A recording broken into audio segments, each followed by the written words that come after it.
Hello વિદ્યાર્થી મિત્રો, આત્મનિર્માણ online education પોર્ટલની અંદર હું કૃણાલ પટેલ આપ તમામ મિત્રોનું હાર્દિક સ્વાગત કરું છું. મિત્રો, તમે જાણો છો કે આત્મનિર્માણ એપ્લિકેશનની અંદર હું બંધારણ વિષય ભણાવું છું.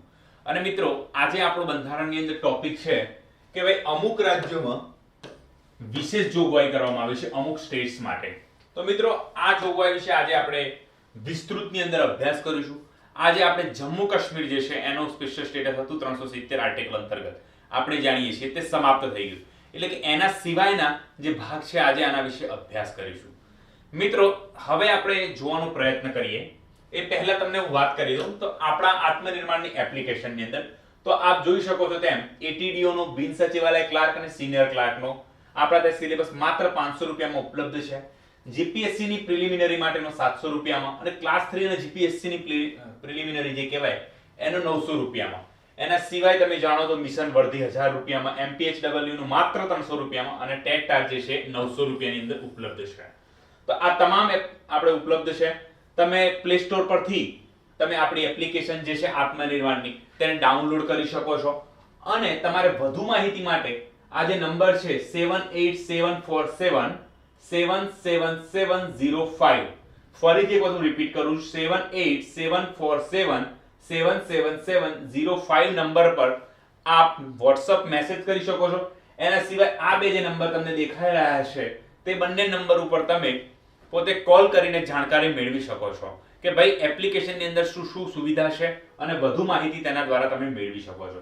અને જો અહીં લખ્યું છે કે દરેક કોર્સ જે છે એની વેલિડિટી 1 વર્ષની રહેશે. સૌથી અગત્યનું આ છે. અને હું મિત્રો તમને કહું છું અમારી સાથે તમે વધુ જલ્દી જોડાઈ શકો એમ તમને ફાયદો થશે. હવે બીજું જુઓ તો આરએફઓ જે આવી રહી છે તમે જાણો છો તે તેના માટે એડમિશન સ્ટાર્ટ કરે છે. એની અંદર પ્રિલિમ્સ ની સ્પેશિયલ બેન્ચ ખાલી એન્વાયરમેન્ટ સ્પેશિયલ ના 600 રૂપિયા ફીસ છે, બરાબર. અને પ્રિલિમ પ્લસ મેન્સ એની અંદર આપને ટેસ્ટ સિરીઝ ને બધું પણ આવશે, બરાબર. ઓપ્શન ની બધી સુવિધા ઉપલબ્ધ કરાવવામાં આવશે. તેની ફીસ 1000 રૂપિયા છે. તેની અંદર તમને અત્યારે પ્રથમ 200 વિદ્યાર્થી, કેટલા મિત્રો? પ્રથમ 200 સ્ટુડન્ટ્સ માટે 150 રૂપિયા ડિસ્કાઉન્ટ ચાલી રહ્યું છે હાલ. એટલે કે તમને 1000 વાળો કોર્સ જે છે એ માત્ર 850 ની અંદર 850 રૂપિયામાં, જ્યારે આ કોર્સ જે છે એન્વાયરમેન્ટ સ્પેશિયલ વાળો પ્રિલિમ માટેનો એ 600 રૂપિયા વાળો છે માત્ર 450 રૂપિયાની અંદર પરવડી શકે છે. અને તમે જાણો છો કે આટલી કિંમતની અંદર એક બુક પણ નથી આવતી, જ્યારે આખો સંપૂર્ણ સિલેબસ આવી જશે. અને આત્મનિર્માણના કામ વિશે તમે તમારી આજુબાજુના કોઈ પણ વ્યક્તિએ એપ્લિકેશન લીધી હોય તેને પૂછી શકો છો. અને અમારે જે YouTube ની ચેનલ છે આત્મનિર્માણ, બરાબર છે, જે પહેલા GCRT ફોર જીપીએસસી ના નામે ચાલતી હતી, એ ચેનલની અંદર પણ તમે જોઈ શકો છો અમારા વિડીયો અમારું કામ. અને તેના પરથી તમને ખબર પડશે કે અમે કઈ રીતે કામ કરી રહ્યા છીએ અને આપને વધુ સારું ને સારું પીરસવાનો પ્રયત્ન કરી રહ્યા છીએ. હવે આપણો મિત્રો ભણવાના ટોપિક પર આવી જઈએ છીએ. તમે અહીંયા ફરીથી પણ નંબર નોટ કરી શકો છો માત્ર. અને આજે મેં તમને નંબર કીધો 78 74 77 7705 જે છે એના પર તમે WhatsApp મેસેજ કરી શકો છો. ત્યાં તમને બધી જ જાણકારી મળી જશે. અને કોલ પર તમે એ નંબર પર કોલ પણ થઈ શકે છે. અને એના સિવાયનો 91062 143 64 નંબર પર કોલ કરી શકો છો. હવે આપણે વિશેષ રાજ્યના દરજ્જા માટે આવી જઈએ છીએ.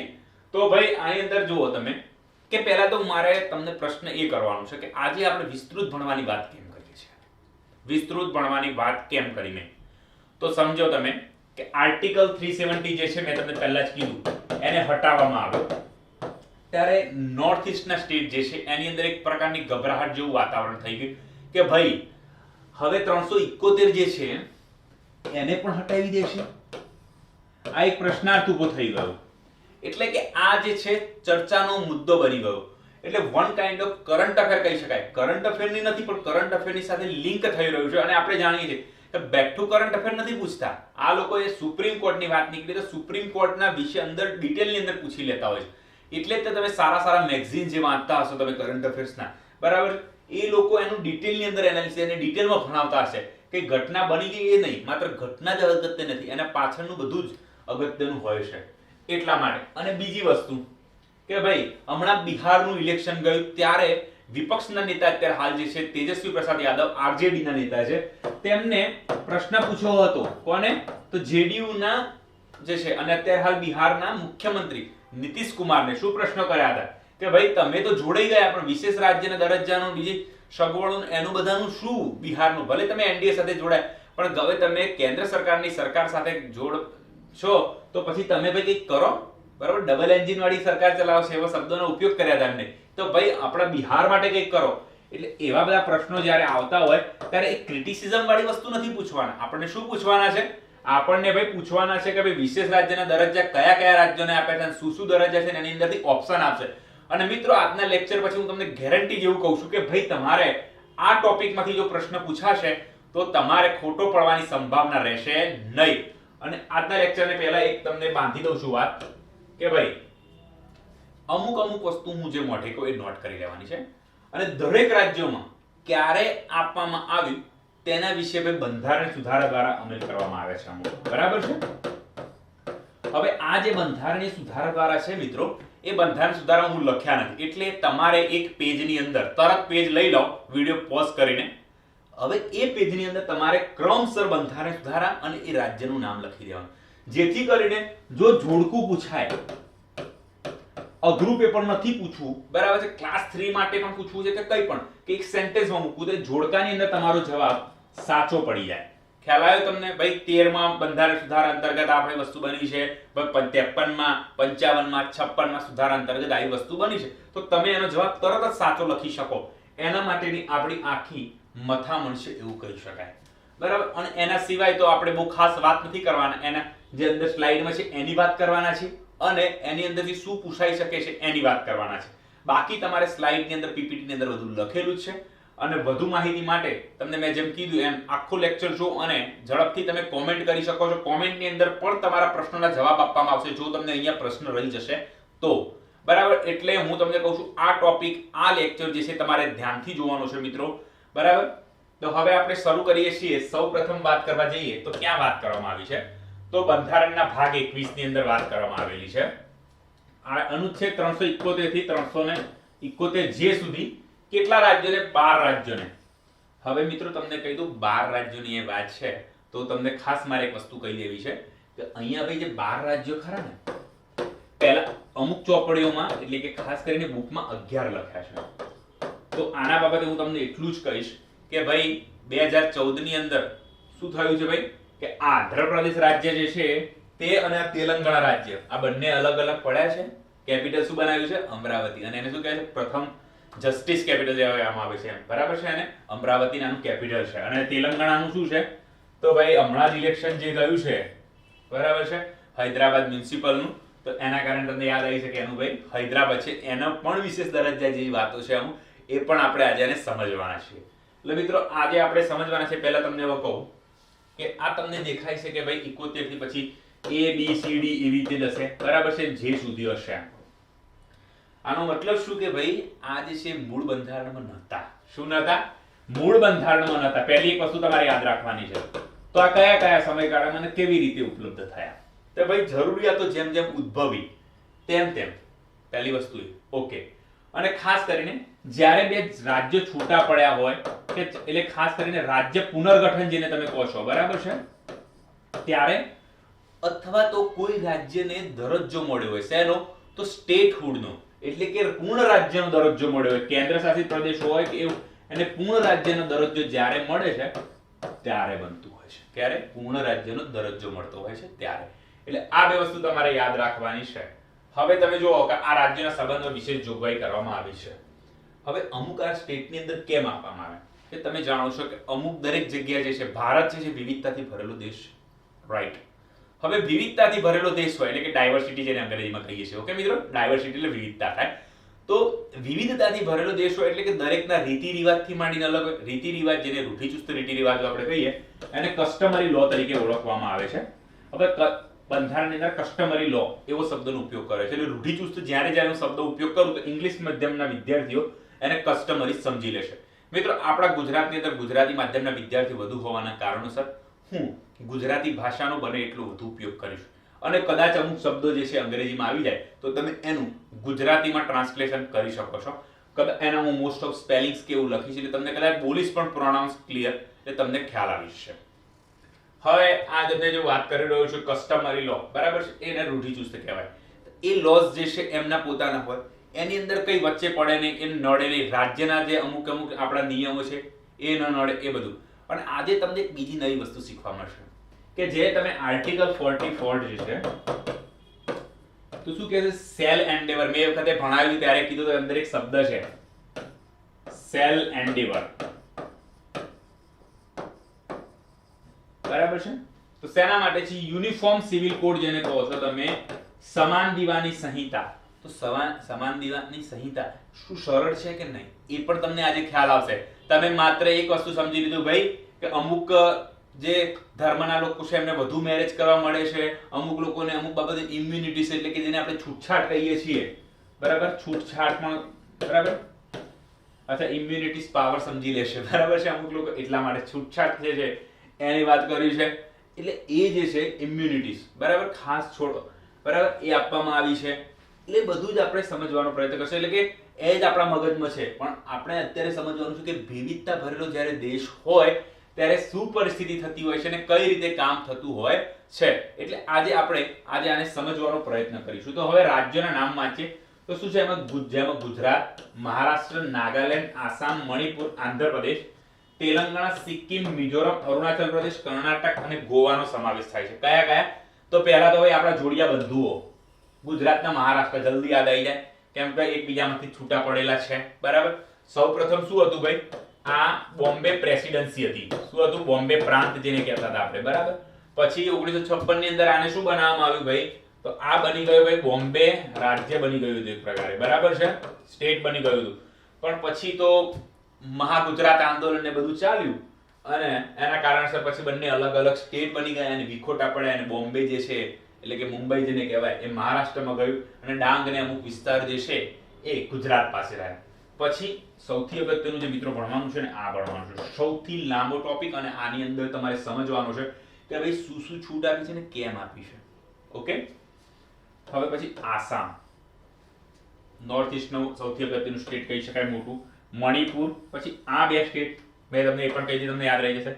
સિક્કિમ પાછળથી જોડાયેલું છે, એને જોડાવું હોય જ્યારે કોઈને આપણી સાથે, બરાબર છે.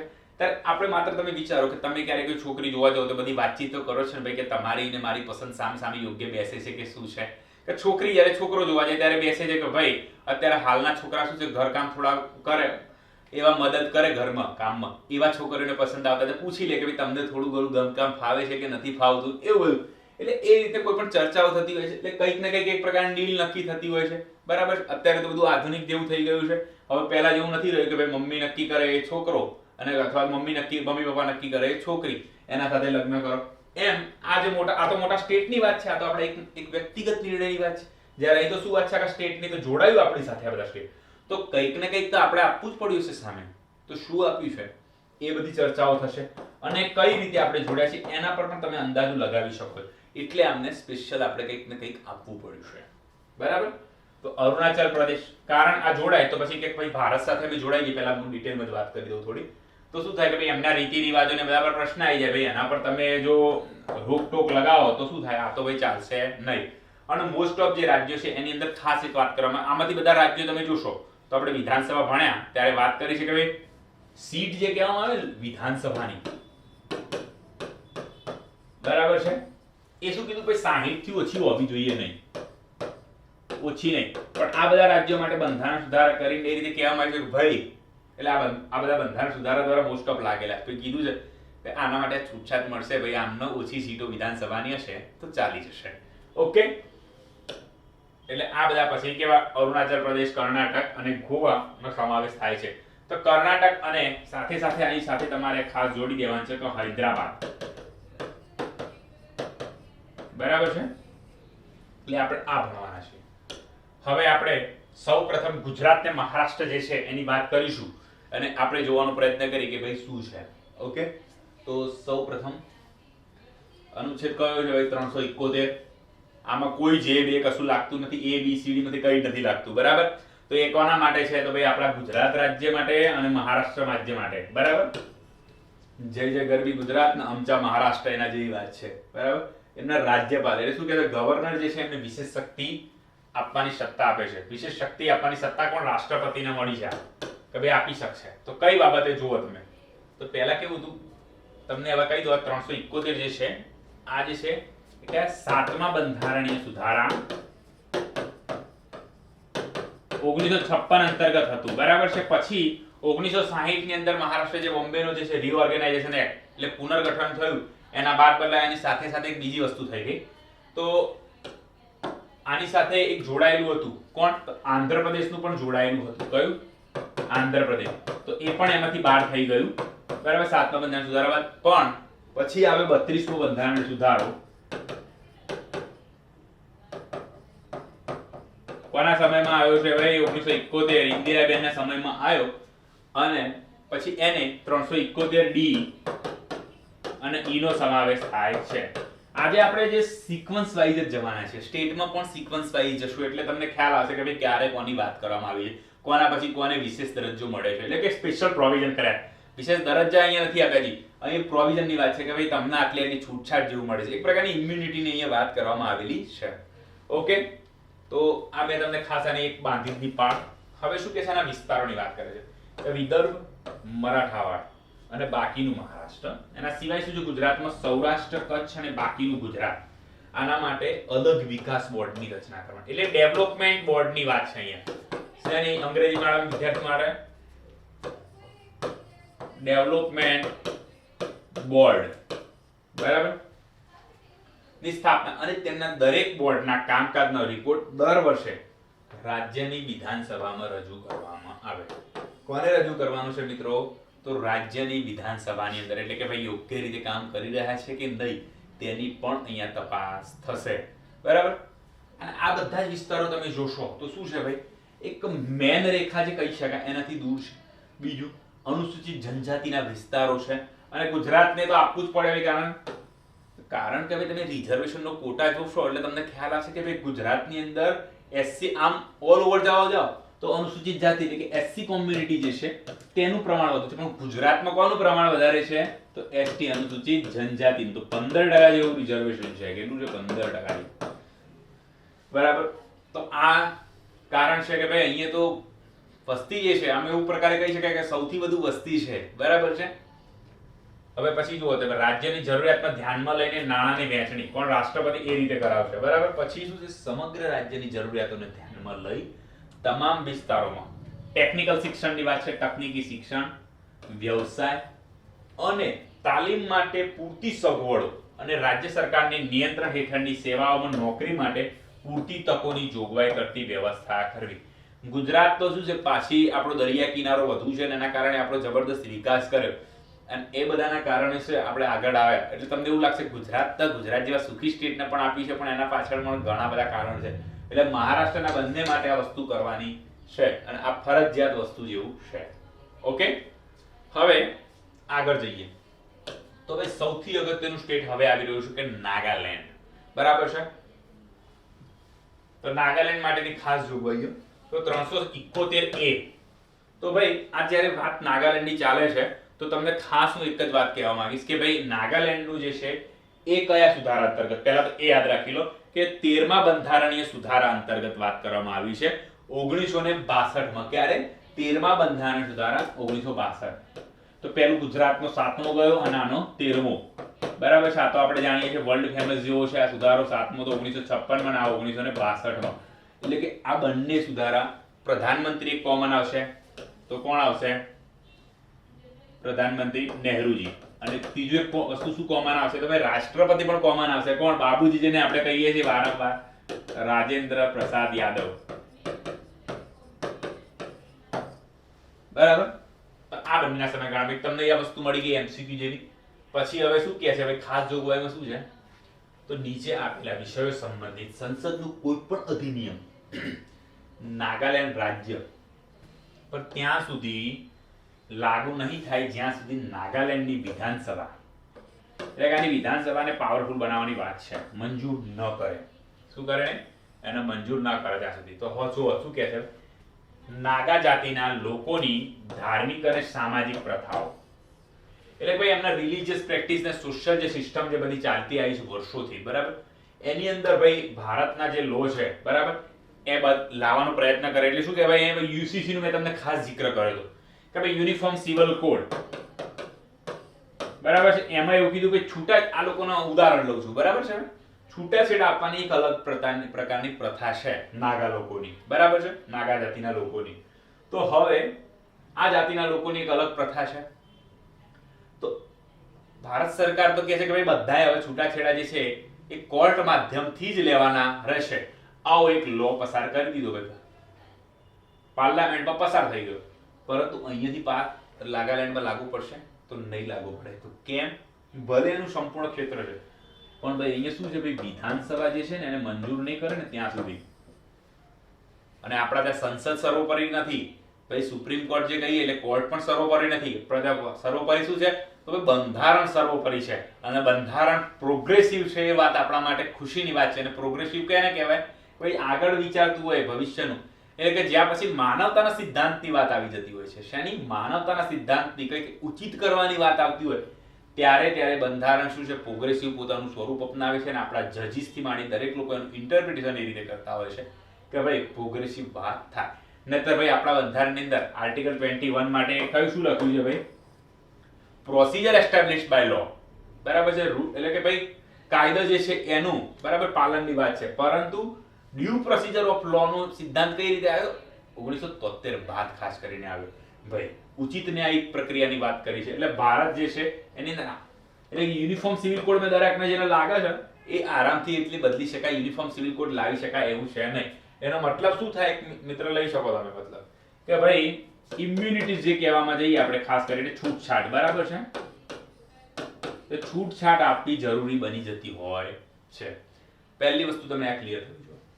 પછી શું છે એમના રૂઢિગત કાયદા અંગે, એટલે કે આ મેં તમને રૂઢિગત કીધું એટલે તમને શબ્દ યાદ કરી લેવાનું કીધું તો કસ્ટમરી લો.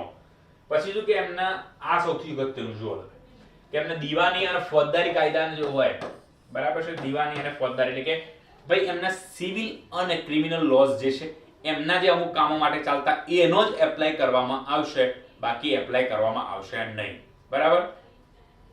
એટલે કે ભાઈ ત્યાં જે નાગા જાતિના લોકો રૂઢિગત કાયદા અનુસાર જેમ નિર્ણય લેવાનું થતું હોય તેવું દીવાની અને ફોજદારી ન્યાયતંત્ર અંગે, એટલે કે ન્યાયતંત્ર એમના મુજબ જેમ ચાલશે કે ભાઈ અમારા ન્યાયતંત્ર જે છે અમારા નાગા જાતિ લોકોમાં તો આ રીતે ચાલે છે, તો પછી એ મુજબ જ કામ ચાલશે. પછી શું એમની જમીન જે કહો, બરાબર, લેન્ડ અને એમની સંપત્તિમાં જે કહેવામાં આવે છે, બરાબર, મિલકત ની માલિકીની ફેરબદલી અંગે, તો એમાં પણ કેવી રીતના છે ભાઈ, એકદમ સરકાર આપણી લઈ શકશે નહીં. તો કેમ? કેમ કે એની વિધાનસભા મંજૂર કરશે. વિધાનસભાનું અહીંયા મહત્વ વધી ગયું છે. અને વિધાનસભાની અંદર અમુક એક વિસ્તારનું કહું છું, ટ્યુએન સાંગ જે વિસ્તાર છે તેની અંદરથી ચૂંટણી કઈ રીતે થાય છે એ સમજવાનું છે. અને આની અંદરથી એ એમસીક્યુ ખાસ આવી શકે છે, કારણ કે બહુ ઓછા લોકો જે છે એક બે વખત જેને ઉપર છેલ્લું વાંચ્યું એને તો ખબર જ નથી હોતી, કાં તો એક વખત વાંચ્યા અને લાંબો સમય થઈ ગયો તો યાદ જ નથી રહેતા. એટલે એ વાત ખાસ તમારે યાદ કરીને સમજવાની છે.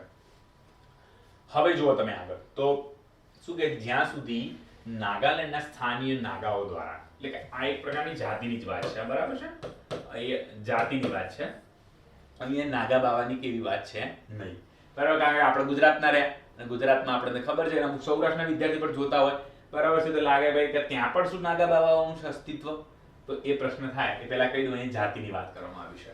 કરવામાં આવેલ ઉપદ્રવ સમાપ્ત થઈ જાય ત્યાં સુધી રાજ્યમાં કાનૂન અને વ્યવસ્થા બનાવી રાખવાનું વિશેષ જવાબદારી કોની પાસે છે ભાઈ? રાજ્યપાલ પાસે છે. હવે આની અંદર ખાસ તમને વાત કરી દેવા માંગીશ હું કે ભાઈ આની અંદર જે તેમની વિધાનસભાનું મંત્રી પરિષદ હોય, મંત્રી પરિષદ, અને આના વિશે તો આપણે ખાસ સાંભળ્યું છે. મંત્રી મંડળ અને મંત્રી પરિષદ બે વસ્તુ આખી અલગ છે. એસેમ્બલ કઈ શબ્દનો ઉપયોગ કર્યો નથી, કાઉન્સિલ ઓફ મિનિસ્ટર શબ્દનો ઉપયોગ કરેલો છે. અને આપણે તો બંધારણને તમને બતાવ્યું હતું ભાઈ મંત્રી પરિષદ શબ્દનો ઉપયોગ છે, એટલે કે આપણે અહીં મંત્રી પરિષદ વસ્તુ જે છે એનો ઉપયોગ કરવાનો છે. તો એની સાથે ચર્ચા વિચારણા કરશે અને નિર્ણય લેશે, બરાબર. હવે એના કરતા કંઈક ઓવરરૂલ કરીને પણ નિર્ણય લઈ શકે છે, બરાબર. ત્યારે શું છે આને ભાઈ કોઈ પણ પ્રકારે આને અદાલતની અંદર કોઈ પણ ગ્રાઉન્ડ ઉપર અદાલતમાં જઈ શકાય નહીં. તમે આની અંદર જઈ શકાશે નહીં, બરાબર છે.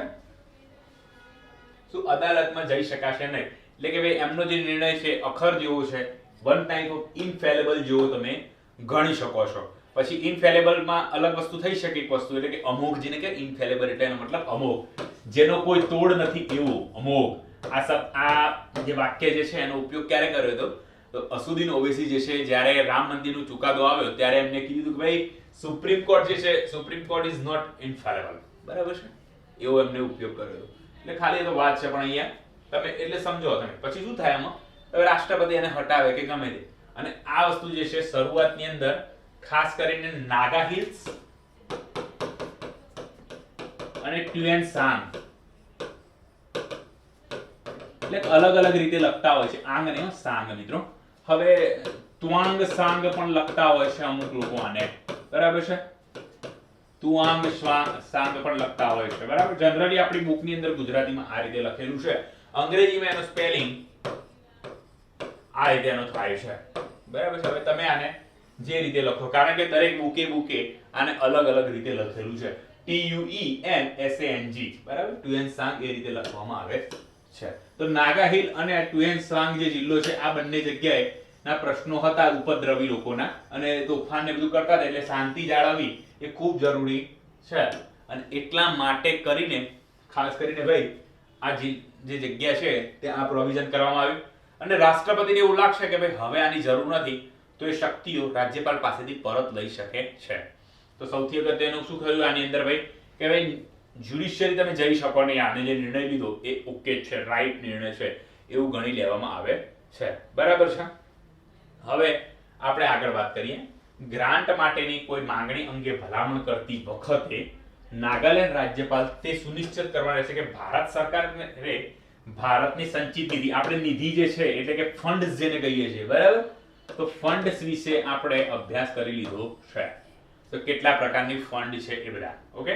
તો આપેલ ગ્રાન્ટ ચોક્કસ સેવા અથવા હેતુ માટેની માંગણીઓનો સમાવેશ થાય છે કે નહીં, કોઈ બરાબર કોઈ અન્ય માંગણીઓ તે સમાવિષ્ટ થાય, એટલે કે શેના માટે ઉપયોગ કરે છે એ બધું ધ્યાન રાખવાનું કામ રાજ્યપાલને એક આપવામાં આવ્યું છે, એટલે આમાં કંઈ ખાસ છે નહીં. પણ સૌથી અગત્યનું હવે આવે છે હવે તમને જે મેન છે વસ્તુ છે હવે શરૂ થઈ રહી, જુઓ તમે, નાગાલેન્ડ રાજ્યના ટ્યુએન સાંગ જિલ્લા માટે 35 સભ્યોની ક્ષેત્રીય પરિષદ, અહીંયા રિજનલ કાઉન્સિલ શબ્દનો ઉપયોગ કરેલો છે, બરાબર છે, રિજનલ કાઉન્સિલ શબ્દનો અહીંયા ઉપયોગ કરવામાં આવેલો છે. સ્થાપના કરવામાં આવશે રાજ્યપાલ પરિષદના ગઠન. હવે આ પરિષદનું ગઠન જે છે એની વાત કરીએ, સભ્યના પસંદગીની રીત. તો મિત્રો આ જે વાત નીકળી એ પહેલા હું તમને કહી દઉં કે ભાઈ સભ્યની પસંદગી ને ગઠનની જો વાત છે એમાં ખાસ કરીને કહી દઉં કે ભાઈ ત્યાં ટ્યુએન સાંગ જે જગ્યા છે આ, બરાબર, ત્યાંનો ડેપ્યુટી કમિશનર જે હોય, બરાબર છે, ડીસી, બરાબર, એ આનો અધ્યક્ષ રહેશે અને ઉપાધ્યક્ષ એટલે કે આનો ચેરમેન રહેશે, અને વાઇસ ચેરમેન તરીકે કોણ રહેશે, વીસી તરીકે. તો ભાઈ આ સભ્યો જે બધા છે ક્ષેત્રીય પરિષદના, બરાબર, 35 જેવા સભ્યો રહેશે એના, બરાબર, એટલે કે એ સભ્યોમાંથી ચૂંટવામાં આવશે, બસ આ 35 સભ્યોની છે, બરાબર. તો 35 સભ્યો અંદર ચૂંટીને એમનામાંથી એક સભ્ય છે એ રહેશે એનો ક્ષેત્રીય પરિષદનો ઉપાધ્યક્ષ જેને કહીએ, એટલે કે આપણે જેને વાઇસ ચેરમેન કહેવું છે, બરાબર છે. માફ કરજો, ડેપ્યુટી કમિશનર ને ડિસ્ટ્રિક્ટ કમિશનરની વાત છે, અહીંયા ડીસી એટલે ડિસ્ટ્રિક્ટ કમિશનરની વાત છે જે છે, બરાબર છે, એટલે વડો છે એનો અધ્યક્ષ રહેશે. હવે પછી એમની યોગ્યતા એટલે કે એમની શું હોવી જોઈએ, એમની એલિજિબિલિટી, એમનો કાર્યકાળ જે કહેવાય, એના પગાર અને ભથ્થા જે કહેવાય તમે જોવા છો, પછી પરિષદની કાર્ય અને એની કાર્ય પ્રણાલી એટલે કઈ રીતે કામ કરશે એ પરિષદ માટે અધિકારીઓ અને અન્ય લોકોની નિયુક્તિ અને તેમની સેવા શરતો અને પરિષદના કાર્ય સંચાલન બાબત અથવા તેના સંબંધિત નિયમો બનાવવાનો અધિકાર છે. એટલે કે રાજ્યપાલ પાસે આ બધા જ અધિકારો આવેલા છે. શું છે? આ બધા જ અધિકારો રાજ્યપાલ પાસે આવેલા છે કે રાજ્યપાલની ઈચ્છા મુજબ આ બધા કામ કરશે. પણ એના માટે મેં તમને ખાસ કહી દીધું કે ભાઈ કોણ કોણ હશે અધ્યક્ષ, તો ભાઈ માફ ડેપ્યુટી કમિશનર હશે, બરાબર છે, ડેપ્યુટી કમિશનર અનેક છે મિત્રો, કન્ફર્મ ડેપ્યુટી કમિશનર આવશે, બરાબર છે.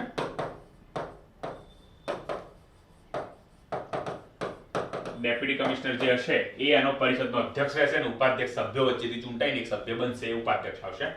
તેમ કાર્યકાળ, પગાર અને ભથ્થા, પરિષદની કાર્ય અને કાર્યપ્રણાલી, પરિષદના માટે અધિકારીઓ અને અન્ય લોકોની નિયુક્તિને તેમની સેવા શરતો અને પરિષદના કાર્ય સંચાલન બાબતે અથવા તેના સંબંધિત નિયમો બનાવવાનો અધિકાર રહેશે.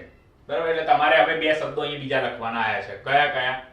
ખાસ તો અહીંયા વ્યવસ્થા જે વિશેષ જવાબદારી આપી છે એની અંદર રાજ્યપાલની સત્તાઓ કેટલા સુધી છે?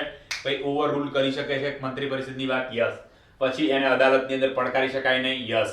અને એટલે ચર્ચા કરવાની હોય, બરાબર. એમને ખાલી ચર્ચા કરતા હોય છે, પછી આગળ એ કામ કરતા હોય છે, ઓકે. ન્યાયાલયમાં પડકારી શકાય, ઓકે. અને જ્યારે રાષ્ટ્રપતિને લાગે યોગ્ય ત્યારે એને આ સત્તા જે છે એ છીનવી શકે છે, ઓકે. અને અહીંયા અધ્યક્ષ ને ઉપાધ્યક્ષ, તો અધ્યક્ષની અંદર ડેપ્યુટી કમિશનર આવશે, બરાબર છે. અને કોણ આવશે ભાઈ? સભ્યોની વચ્ચેથી ઉપાધ્યક્ષ આવશે. એટલે આની અંદર તમને આટલી વસ્તુ અહીંયા એકદમ ક્રિસ્ટલ ક્લિયર જેવી થઈ ગઈ હશે. હવે આની અંદર હજી તો નાગાલેન્ડ પૂરું થયું નથી, એટલે તમારે આટલું વસ્તુ યાદ રાખવાની છે કે રિકેપ પણ સાથે સાથે લેતા જઈએ છીએ, ઓકે.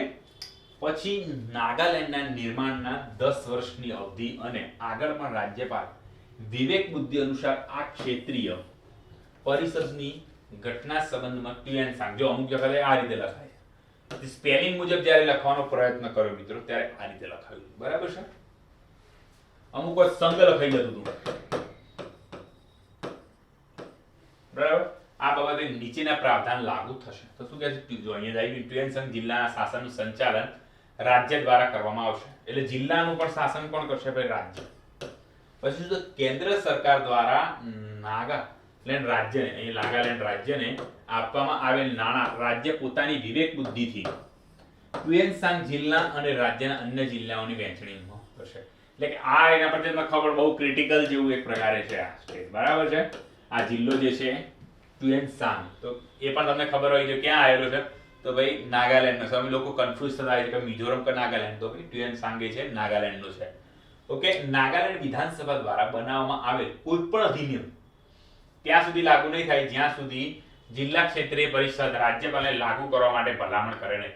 એટલે કે જેમ આ કસ્ટમરી લોસ ને બધા માટે આ બધા લો જે છે એના માટે વિધાનસભાની મંજૂરી છે. હવે વિધાનસભાની ઉપર પણ કોણ છે? તો ભાઈ ક્ષેત્રીય પરિષદ આવી જાય છે. કેમ એ પણ તમને સમજાવું છું. એ આગળ છેલ્લી લાઈનમાં આવી જશે, તમારે ચિંતા કરવાની રહેશે નહીં, બરાબર. નાગાલેન્ડ વિધાનસભા દ્વારા બનાવવામાં આવેલ કોઈ પણ કાયદો અધિનિયમ ત્યાં સુધી લાગુ ના થાય જ્યાં સુધી ક્ષેત્રીય પરિષદ રિજનલ કાઉન્સિલ જે રાજ્યપાલને કહે નહીં. ક્ષેત્રીય કાઉન્સિલનું કેટલું મહત્વ છે, બરાબર છે. કે અમારા વગર અહીંયા અંગત કા પેર જેલા हमने जमा दिया है यहाँ से आप खिला नहीं पाएंगे, એવું છે. રાજ્યપાલ આ જિલ્લામાં શાંતિ, વિકાસ અને સુશાસન માટે ઉચિત કાયદાઓ બનાવી શકે છે, બરાબર. શું કરે છે? જિલ્લામાં શાંતિ, વિકાસ, શાંતિ અને વિકાસ એટલે કે પીસ અને ડેવલપમેન્ટ અને ગુડ ગવર્નન્સ માટે ઉચિત કાયદાઓ બનાવી શકે છે. કોણ? તો ભાઈ રાજ્યપાલ. પછી રાજ્ય મંત્રી પરિષદ જે છે આ જિલ્લા માટે એક મંત્રી હશે અને ગત વિધાનસભામાં આ જિલ્લાઓનું પ્રતિનિધિત્વ કરવાવાળા ધારાસભામાંથી ચૂંટવામાં આવશે. એટલે હવે જુઓ તમે વિધાનસભા આ જે ક્ષેત્ર જે ટ્યુએનસાંગ જે છે, બરાબર. એક જિલ્લાની અંદર કેટલી વિધાનસભા હોય? હવે તમે ઉદાહરણ લો, અમદાવાદ જિલ્લો છે કેવડો મોટો, એની અંદર કેટલી બધી વિધાનસભા આવેલી છે. ગાંધીનગરની અંદર કેટલી આવેલી, એમ દરેક જિલ્લામાં વિધાનસભા વધુ આવે ને. તો આમ આ જે ક્ષેત્રીય પરિષદ જે છે, બરાબર છે, એમાંથી એક મંત્રી પરિષદ હોય ને એમાં એનો મંત્રી જરૂરી છે. એટલે સમજો કે ટ્યુએનસાંગના વિસ્તાર માટે એમાં ઘણા બધા વિધાનસભાના સભ્યો છે. દરેક રાજ્યની એક મંત્રી પરિષદ હોય છે. તો ભાઈ આમાં મંત્રી પરિષદમાંથી એક મંત્રી ફરજિયાત અહીંનો રાખવાનો, ક્યાંનો? ટ્યુએનસાંગનો. એને કોણ નક્કી કરશે? એનો મુખ્યમંત્રી નક્કી નહીં કરી શકે. શું? એના ચીફ મિનિસ્ટર નક્કી નહીં કરે કે ભાઈ મારી મંત્રી પરિષદ જે છે, મારી કાઉન્સિલ ઓફ મિનિસ્ટર છે, એમાં આ વ્યક્તિ રહેશે. ના. કોણ નક્કી કરશે? તો ભાઈ જુઓ તમે શું કહે છે, ક્ષેત્રીય પરિષદના જે બધા ચૂંટાઈને આવ્યા છે બધા વિધાનસભાના સભ્યો એ લોકો નક્કી કરશે. કોણ કરશે? તો જિલ્લાનું પ્રતિનિધિત્વ વિધાનસભામાં, એટલે ખાસ કરીને વિધાનસભાના સભ્યો, માફ કરજો.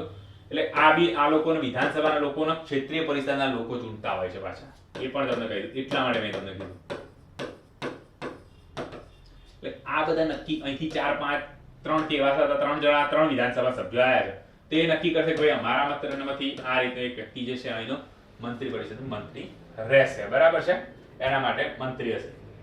ધારાસભ્ય શું કે આ જિલ્લા સંદર્ભે અંતિમ નિર્ણય રાજ્યપાલ પોતાની વિવેક બુદ્ધિ મુજબ લેશે. એટલે કે અહીંયા રાજ્યપાલ જે છે એની ડિસ્ક્રિશનરી પાવર જે કહેવામાં આવે, વિવેક બુદ્ધિ જે છે એને મહત્વ આપવાનો વાત કરી છે. પછી અહીંયા સૌથી અગત્યની નાગાલેન્ડ વિધાનસભામાં આ જિલ્લાના ધારાસભ્યની ચૂંટણી જનતા દ્વારા પ્રત્યક્ષ નહીં થાય, મેં તમને કહી દીધું, પરંતુ ક્ષેત્રીય પરિષદ દ્વારા થશે. એટલે ક્ષેત્રીય પરિષદ જે છે એના 35 સભ્યો જે છે, બરાબર, એ ભાઈ નક્કી કરશે કે અમારા વિધાનસભાના સભ્યો આ છે. ફોર એક્ઝામ્પલ 3 વિધાનસભાના સભ્યો હોય, શું 3 વિધાનસભાના સભ્યો છે ત્યાંથી આયા છે ભાઈ ક્ષેત્રીય પરિષદમાંથી, તો શું થશે મિત્રો? તો હવે આ જે 3 ખરા ને એના માટે તમને એક વાત કહી દઉં કે એમને છૂટછાટ આપી છે 54 ના 55 માં આર્ટિકલની અંતર્ગત. તો શું છૂટ આપવામાં આવી છે એ શેના માટે વાત છે? તો રાષ્ટ્રપતિના ઇલેક્શન વિશે વાત છે. તો ભાઈ પ્રેસિડેન્ટના ઇલેક્શનની અંદર આ લોકો મતદાર મંડળમાં સમાવેશ થઈ જાય અને મત આપી શકે છે.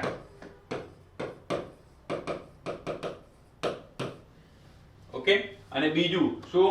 તો ભાઈ કે રાજ્યસભાના સભ્યો ત્યાંથી આવવાના હોય, હા, તો ત્યાં પણ એ લોકો મતદાન કરી શકે છે. ભલે એ લોકો ઇનડાયરેક્ટ ઇલેક્શન થી આવ્યા છે, ડાયરેક્ટ ઇલેક્શન થી આવ્યા નથી, પણ ક્ષેત્રીય પરિષદનું એટલું મહત્વ છે એક પ્રકારે, બરાબર. એટલે કે ભાઈ અમે જેને ચૂંટીને મોકલશું એ લોકો તમને મત આપશે અને તમે એ રીતે કામ કરશો. ઓકે, એટલે અહીંયા સૌથી વધુ અગત્યનું શું કે નાગાલેન્ડની વિધાનસભામાં જિલ્લાના ધારાસભ્ય ચૂંટણી જનતા દ્વારા પ્રત્યક્ષ નહીં પણ ક્ષેત્રીય પરિષદ દ્વારા થશે. એટલે કે અહીંયા એ ઇમ્યુનિટીઝ જે કહેવાય એક પ્રકારે છૂટછાટ જે છે એ આપવામાં આવેલી છે આ લોકોને, ભાઈ, બરાબર છે, ક્ષેત્રીય પરિષદના લોકોનો. અને સૌથી અગત્યનું જે છે એ આ જ વસ્તુ છે મિત્રો. હવે હું આની અંદર એક માત્ર ખાલી પાણી પી લઉં છું, બરાબર છે, એના પછી આપણે ફરીથી ચાલુ કરીએ છીએ, બરાબર.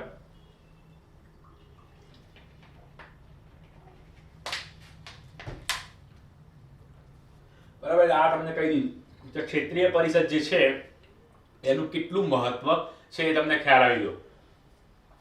એક બીજી એક અગત્યની વસ્તુ તમને કહી દઉં કે આર્ટિકલ 170, ઓકે, આર્ટિકલ 170 જેને કહેવાય એટલે કે શેના માટે છે કે ભાઈ વિધાનસભા જે છે એની સંખ્યા, મિનિમમ સંખ્યા મેં તમને પહેલા જ કીધું હતું કે ભાઈ મિનિમમ સંખ્યામાં છૂટ આપવામાં આવે છે. તો અહીંયાની સંખ્યા કેટલી છે? 46 છે મિત્રો. કેટલી છે? 46. તો કેટલીનો મતલબ ઓટોમેટિકલી કેટલી? 46 થી ઓછી, સોરી 60 થી ઓછી થઈ. તો અહીંયા એની છૂટ છે ભાઈ કે નાગાલેન્ડની અંદર તમને આપવામાં આવે છે. અહીંયા શેમાંથી અમને કયા કયા આર્ટિકલમાં છૂટછાટ છે? તો ભાઈ જુઓ 170 માં આર્ટિકલની છૂટછાટ છે. તમારે પ્રોપર ટેકનિકલ લખવું હોય ત્યારે કે ભાઈ 170 માં છૂટ આપી છે, બરાબર. પછી શેમાં આપી છે? 54 55 ની અંદર છૂટ આપી છે પ્રેસિડેન્ટ માટે. અને પછી શેમાં છૂટ આપવામાં આવી છે ભાઈ? રાજ્ય તમને આ શું કીધું? આ છે રાષ્ટ્રપતિ માટે, પ્રેસિડેન્ટ. પછી એક છૂટ છે ને આ શેના માટે છૂટ છે? તો પ્રેસિડેન્ટ માટે છૂટ આપવામાં આવી છે. ઓકે, અને પછી જે છે 54 55 મિત્રો, અને પછી 84 84 માં આર્ટિકલ અંતર્ગત શેમાં? રાજ્યસભાની અંદર ચૂંટવા બાબત પર વાત છે. તો તેની અંદર પણ છૂટછાટ આપવામાં આવેલી છે. એટલે તમારા મગજની અંદર તરત આ વસ્તુ ક્લિયર થઈ જાય એક જ સાથે કે ભાઈ ચલો ક્લિયર, ક્રિસ્ટલ ક્લિયર જેવી વાત છે. ઓકે, તો રાજ્યસભાની વાત છે અને 84 ખાસ કરીને પર્ટિક્યુલરલી આની અંદર આ વાત કરવામાં આવેલી છે. એટલે નાગાલેન્ડના લોકો વિશેની એટલે કે ખાસ કરીને એની વિશેષ જોગવાઈ વિશેનો આપણે સંપૂર્ણ અભ્યાસ કરી લીધો. આની બાર 99.99% આની બાર ક્વેશ્ચન આવવાની સંભાવના રહેશે નહીં, કારણ કે આપણે ઇવન એના શું સાંધી લીધા છે? આપણે એના પ્રધાનમંત્રી, રાષ્ટ્રપતિ જે છે એ પણ આપણે આવરી લીધા છે. હવે એમના એ વખતના મુખ્યમંત્રી કોણ હતા એ બધું પૂછવાની સંભાવના ઓછી છે, કારણ કે ક્લાસ 3 માં આવું બધું એકદમ છૂટક છૂટક ફેક્ચ્યુઅલ પૂછાતું હોય છે અને બરાબર. પણ એની અંદર નાગાલેન્ડ સાથે આપણે કઈ એટલું બધું લેવા દેવા નથી. તો આપણે શું છે એનું અગત્યના ટોપિક પૂછે અને વધુ શું પૂછે ભાઈ રાષ્ટ્રીય લેવલમાં કોણ હતું તો એ પૂછે. એ બે વસ્તુ આપણને ક્લિયર થઈ ગઈ, બરાબર છે. આપણે હવે અસમ રાજ્યની વાત કરવાના છીએ. અમુક લોકો આને આસામ પણ કહેતા હોય છે, બરાબર, અસામ પણ કહેતા હોય છે, બરાબર. તો આ રાજ્યની ખાસ જોગવાઈની વાત કરવામાં આવી છે. એ જગ્યા જે કહી શકાય નોર્થ ઈસ્ટ નું સ્ટેટ જે કહેવામાં આવે છે, બરાબર છે, 7 સિસ્ટર એમાંનું સૌથી મોટું રાજ્ય. શું? સૌથી મોટું રાજ્ય. હવે અનુચ્છેદ 371B અંતર્ગત આસામ રાજ્ય માટે ખાસ જોગવાઈ કરવામાં આવેલી છે. તો કયા અંતર્ગત વાત છે? અનુચ્છેદ 371B અંતર્ગત વાત કરવામાં આવેલી છે. હવે મિત્રો મેં તમને પહેલા જ કીધું હતું કે ભાઈ આ મૂળ બંધારણમાં ન થાય, એટલે કે ભાઈ અહીંયા બી આવ્યો તો આ બી એટલે 371 આખો બી એડ થયો તો કયા અંતર્ગત એડ થયો હશે? 22માં બંધારણીય સુધારા દ્વારા. શેના દ્વારા મિત્રો? તો જોઈ શકો છો કે ના 22માં બંધારણીય સુધારા દ્વારા આ એડ થયો હશે. ક્લિયર વસ્તુ, બરાબર. તો ક્યારે 22માં સુધારો ક્યારે આવ્યો છે? તો 1969 માં આવ્યો છે. ક્યારે? 1969 ની અંદર આવ્યો છે. એટલે આનો મતલબ શું થાય ભાઈ આપણા પ્રધાનમંત્રી કોણ હતા? તો ઇન્દિરાબેન ગાંધી. આ બધું જ બન્યું જે છે મોસ્ટ ઓફ મિત્રો, આ બધું તમને ખાસ કહી દઉં કે ભાઈ એક પરિવાર જે કહી શકો છો તમે, બરાબર? જવાહરલાલ નહેરુ, ઇન્દિરાબેન ને રાજીવભાઈ, એમના સમયગાળામાં થયું છે, એટલે તમારે યાદ રાખવામાં એક સરળતા જેવું રહેશે, બરાબર? એક તમને આઈડિયા આવ્યું આપું છું ખાલી, બરાબર? તો 169 એટલે ઇન્દિરાબેનના સમયમાં થયું છે, બરાબર? હવે આગળ જોવાનો પ્રયત્ન કરીએ. રાષ્ટ્રપતિને સત્તા શું આપી છે કે પોતાના આદેશ અનુસાર અસમની વિધાનસભા જે છે અંદર સમિતિની રચના કરી શકે છે, એટલે અમુક કમિટીની રચના કરવાની વાત કરવામાં આવી છે. પછી જનજાતિ ક્ષેત્રમાં ચૂંટાયેલા વિધાનસભાના સભ્યો આ સમિતિના સભ્યો હશે, એટલે કે ભાઈ અહીંયા પણ રાષ્ટ્રપતિ નક્કી કરશે કે ભાઈ આ જે એરિયા જે છે રાષ્ટ્રપતિના જોડે પાવર છે, બરાબર? એરિયા પ્રેસિડેન્ટ નક્કી કરશે કે ભાઈ આ એક્સ વાય ઓર ઝેડ એરિયા જે છે એને હું શિડ્યુલ ટ્રાઇબનો એરિયા જે છે, એટલે કે અનુસૂચિત જનજાતિનો એરિયા આને હું ડિક્લેર કરું છું. અને બાકીના ક્ષેત્રો સંબંધિત કેટલાક સભ્યો જે હશે જેમાં રાષ્ટ્રપતિ આદેશ આપવામાં નિર્દેશિત કરવામાં આવ્યો હોય, એટલે કે આમાં મેં તમને જો કીધું ને રાષ્ટ્રપતિ નક્કી કરશે, આવી ગયું ભાઈ, કીધું એ તરત જ. પછી શું છે? અસમના જનજાતિ ક્ષેત્રોનું બંધારણ ની 6ઠી અનુસૂચિમાં છે, એટલે કે કયા કયા એ તમને આજે મળી જશે. ઉત્તરી કછાર પહાડી જિલ્લો, બરાબર છે? કર્બી એંગલોંગ અને બોડોલેન્ડ. આ લખવામાં ઇંગ્લિશમાં લખાઈ ગયું છે, આ રીતે જ હતું, બરાબર છે? એટલે તમને ઉત્તરી કછાર છે ને એના માટે આ રીતે સ્પેલિંગ લખેલું છે. હવે તમે આને વાંચવા જાઓ તો કચાર વંચાય, પણ લોકો મોસ્ટ ઓફ આને કછાર કહેતા હોય છે, એટલા માટે આ લખ્યું છે. તો નોર્થ કછાર હિલ ડિસ્ટ્રિક્ટ એ લખો, બરાબર છે? એટલે આ ઉત્તરી કછાર. પછી શું છે ભાઈ? કાર્બી. ગુજરાતીમાં એ લખો તો કાર્બી, KARBIANGLONG, કાર્બી એંગલોંગ એ રીતે લખાય, લોંગમાં પેલો, બરાબર? અને બોડોલેન્ડ ક્ષેત્રીય એરિયા. અને બીજું કયું છે અગત્યનું? અસમમાં તમને મોસ્ટ ઓફ ખબર જ હોય છે 3 એરિયા છે, તો આ 3 નો કયા કયા 18 મેં કરીને યાદ રાખવાનું તમારે 6ઠી અનુસૂચિમાં કયા રહેશે, બરાબર છે? એના સિવાયના બાકી બધા પેલાની અંદર સમાવેશ થાય છે. 18 મેં તરીકે તમારે આને યાદ રાખવાનું ભાઈ, અસમ, ત્રિપુરા, મેઘાલય અને મણિપુર એ રીતે. ઓકે, તો આની અંદર વાત કરો બોડોલેન્ડ ક્ષેત્રીય એરિયાનો સમાવેશ થાય છે. 3 તમારે ઓપ્શનની અંદર પૂછાઈ શકે MCQ માં, નીચે પૈકી કયાનો સમાવેશ થતો નથી, બરાબર છે? હવે એક ઓપ્શનની અંદર આ ટ્વિંગસાંગ બહુ કરીને ઓપ્શનની અંદર ટ્વિંગસાંગ એક મૂકી દે તો ભાઈ એ નથી આવતો, એના સિવાયના 3 આવે છે. અથવા પૂછે નીચે પૈકી કયો આવે છે, 4 ઓપ્શન આપ્યા અને પછી કે પહેલું બીજું ત્રીજું, તો એ 3 સાચા. કયા કયા હોય? તો ભાઈ ઉત્તરી કછાર પહાડી હોય, કાર્બી એંગલોંગ હોય અને બોડોલેન્ડ હોય. તો આ ક્ષેત્રીય એરિયા જે છે એનો સમાવેશ થાય છે. અહીંયા તમારે ક્લિયર આસામનું, બરાબર છે? યાદ શું છે ભાઈ? 22મા બંધારણ સુધારા અંતર્ગત આવ્યું છે. Yes, right. તો 22મો બંધારણ સુધારો ક્યારે આવ્યો? 1969 માં આવ્યો, રાઈટ. હવે એનાથી વધુ શું વાત કરવાની છે ભાઈ કે 1969 માં કોણ? તો બે આપણા કોણ છે ભાઈ? પ્રેસિડેન્ટ, પ્રાઇમ મિનિસ્ટર તો ઇન્દિરાબેન ગાંધી છે, બરાબર છે? હવે આગળ તો મણિપુર રાજ્યની વાત કરવામાં આવી છે. તો આ મણિપુર રાજ્ય જે છે એના અંગે ખાસ જોગવાઈની વાત કરવામાં આવી છે. તો અનુચ્છેદ 371C. હવે પાછો આ સી આવ્યો તો શું છે ભાઈ? આની અંદર પણ નજીકમાં જ આવી ગયો તો. તો ક્યારે આવ્યો તો? 1971 માં આવ્યો. તો ભાઈ આ 22મા સુધારા નજીકમાં જ હશે. આ યાદ રાખવા માટે આ રીતે વાત કરું છું મિત્રો. તો કયો? 27મો. તમારી ક્યુરિયોસિટી વધારવી એવી માન્યતા, પણ ક્યુરિયોસિટી વધે તો તરત જવાબ તમને યાદ રહી જાય, એટલા માટે બધી કહી છે. 27મો બંધારણ સુધારો 1971. તો પણ કોણ હતું? ઇન્દિરાબેન ગાંધી હતા. ઓકે, દાદીમાં. કોના? રાહુલ ગાંધીના, આપણા નહીં, બરાબર છે? અનુચ્છેદ 371C અંતર્ગત મણિપુર રાજ્ય માટેની ખાસ જોગવાઈ કરવામાં આવેલી છે. ઓકે, હવે એની અંદર શું? રાષ્ટ્રપતિ પોતાના આદેશ અનુસાર મણિપુર રાજ્યપાલને, એટલે મણિપુરના રાજ્યપાલને વિશેષ જવાબદારી આપી શકે છે, જે અંતર્ગત રાજ્ય જે છે, બરાબર છે? હવે અહીંયા વાત છે તો શું કહે છે ભાઈ? જે અંતર્ગત રાજ્યની વિધાનસભામાં એક સમિતિની રચના કરવામાં આવશે, એટલે one committee has been decided.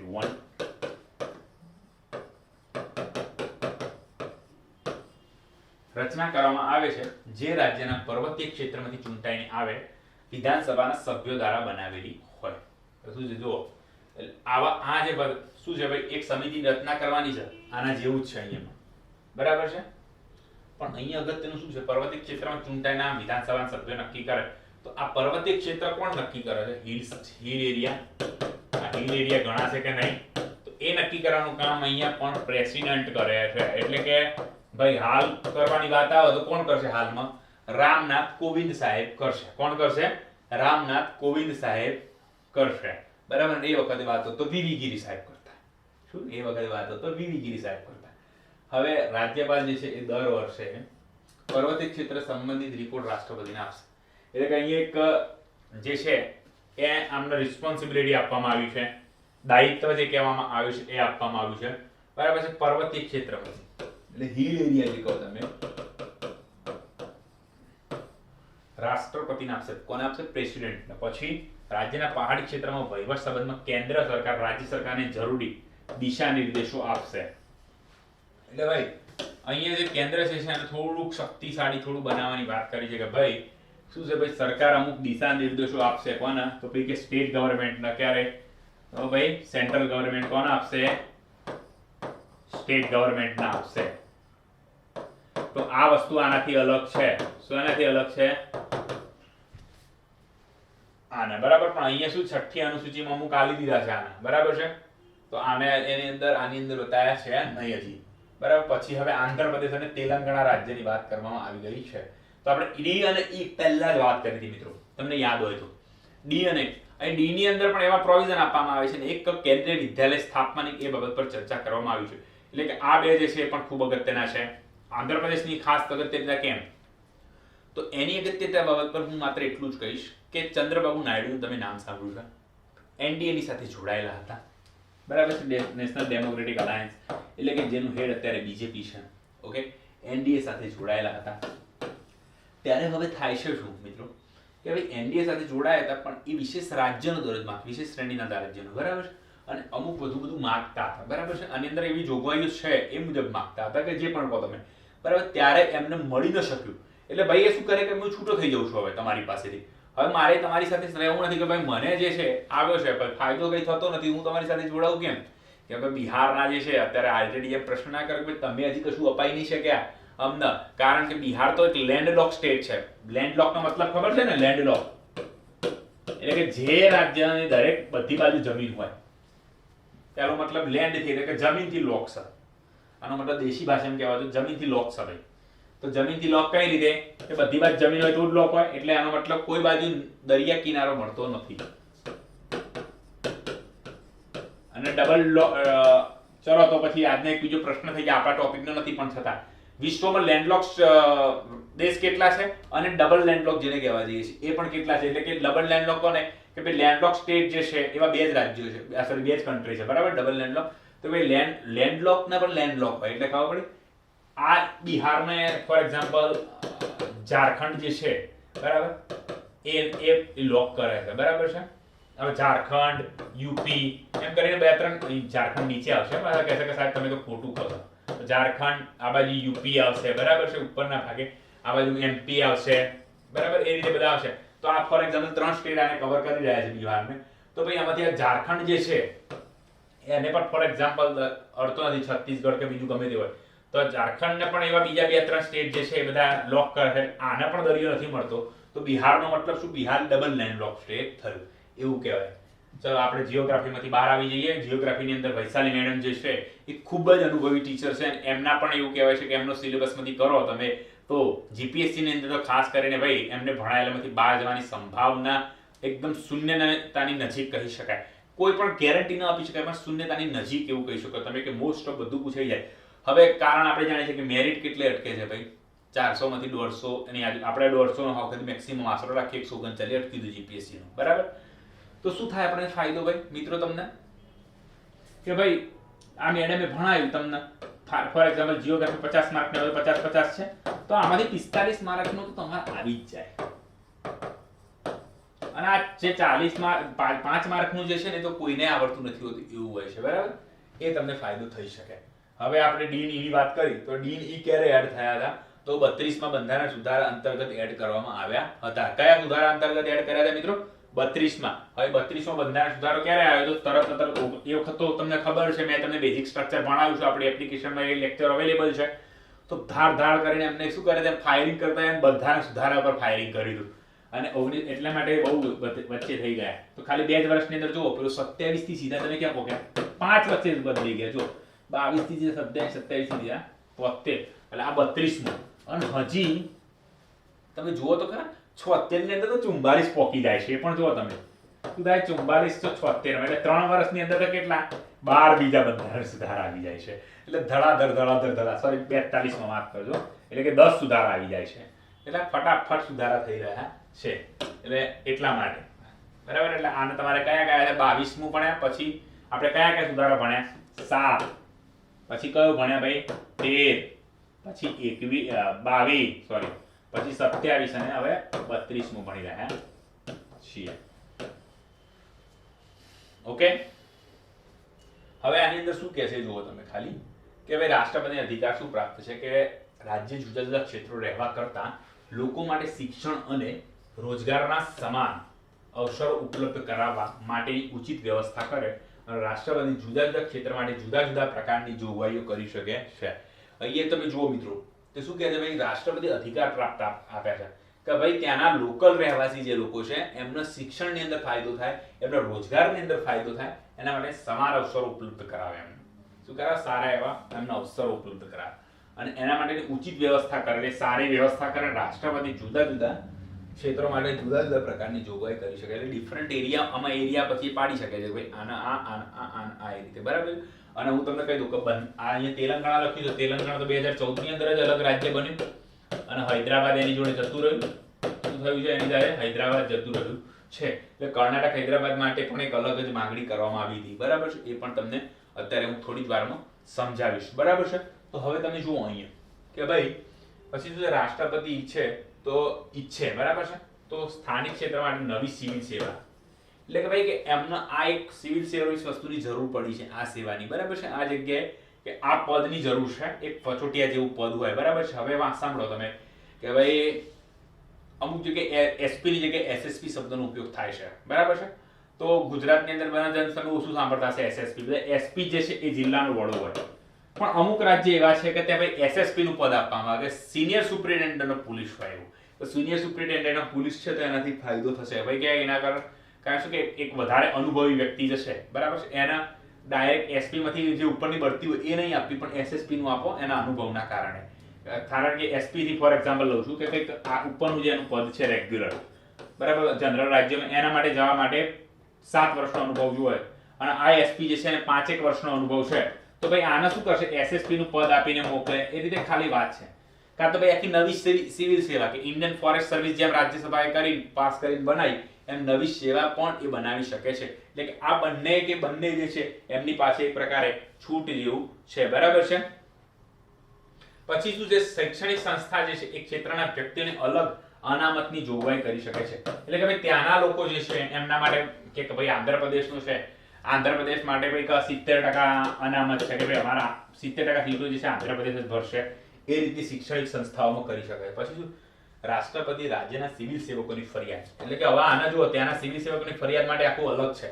એના વિવાદોને ઉકેલવા માટે સ્પેશિયલ કમિટી ની નિમણૂક કરી શકે છે. એટલે કે નવી સ્પેશિયલ કમિટી રચી શકે છે કે ભાઈ આ અમારે બધું થયું છે એના માટે ભાઈ કઈ કૌભાંડ જેવા થયા છે બધા સિવિલ સેવકો દ્વારા, તો શું કરવું તેની સ્પેશિયલ કમિટી. હવે આ કમિટી લોકસેવામાં ભરતી, ફાળવણી, બઢતી બરાબર છે, બઢતી વગેરે સંબંધિત ફરિયાદ અને વિવાદની સુનાવણી કરશે. કારણ કે આપણે જાણીએ છીએ કે બઢતી બાબતમાં તો કેટલી બધી છે, કન્સિક્વલ સિનિયોરિટી આપવાની, પછી પાછું સિનિયર જ ગણા છે ભલે એને તમારી નોકરી 10 વર્ષ થયા હોય એ કોમ્યુનિટીથી આવતો હોય. આવા ગમે તે નાના મોટા જે પણ બબાલો થતી હોય પછી કેવું ભાઈ ડાયરેક્ટ આઈપીએસ ત્યાં આંધ્રપ્રદેશમાં કોઈ વ્યક્તિને નિમણૂક કરે છે બરાબર ફોર એક્ઝામ્પલ મને, અને ત્યાંનો વ્યક્તિ જે લોકલ છે એને ભાઈ એને 4 વર્ષ થયા છે બરાબર છે અને એસપી માંથી એને સીધો ઉપરની સીપી બનાવી દીધું છે. મને હજી સીપી બનાવતા નથી, મારા 8-9 વર્ષ થઈ ગયા. તો હું શું કરીશ ભાઈ મારા ફરિયાદ કરવા જવા માટે શું થાય ત્યાંની રાષ્ટ્રપતિ શું કરશે ભાઈ ત્યાંના લોકોને વાત કરશે અને સિવિલ સેવકોની ફરિયાદ અને વિવાદ ઉકેલવા માટે આવું કંઈ પણ બને તો પછી એને સ્પેશિયલ કમિટીની નિમણૂક કરશે અથવા લોકસેવામાં ભરતી, ફાળવણી, બધી જે કહેવાય એ બાબતની ફરિયાદ સાંભળશે. અને આના માટે શું છે કે આંધ્રપ્રદેશ જે છે એડમિનિસ્ટ્રેટિવ ટ્રિબ્યુનલ જે છે શું છે આંધ્રપ્રદેશ એડમિનિસ્ટ્રેટિવ એટલે કે વહીવટી અર્ધ ન્યાયિક પંચ જે કહેવાય ન્યાય પંચ જે કહેવાય બરાબર છે ટ્રિબ્યુનલ, એની રચના કરશે અને આની રચના ક્યારે છે ટ્રિબ્યુનલ ઓર્ડર જે છે 1975 ની અંદર કરેલો છે બરાબર છે આવું બનાવેલું છે અને એના અંતર્ગત આ બધું થાય છે તો કયું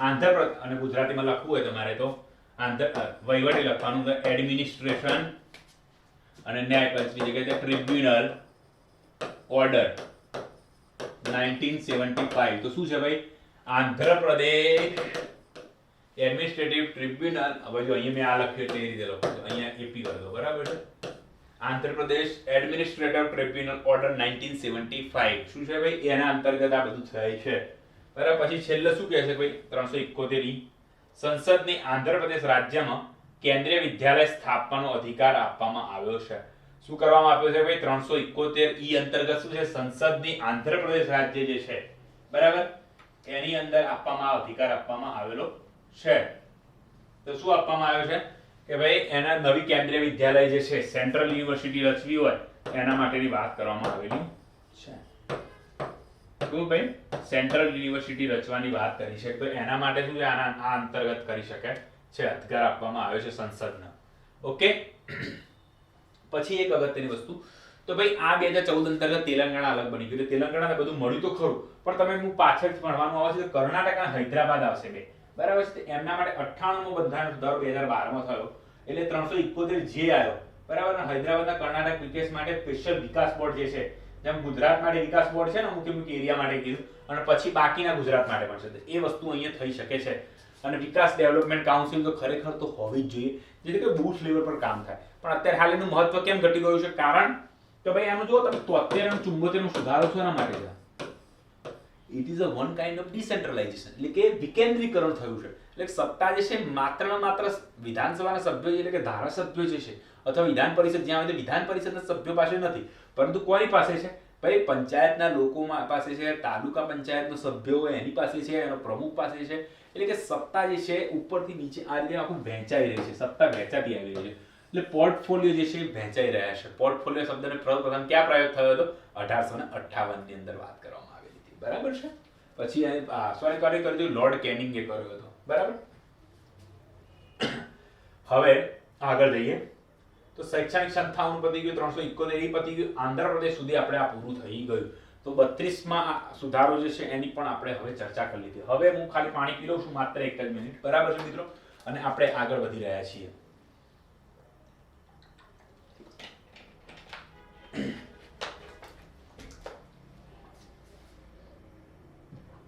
તો સિક્કિમ રાજ્ય હવે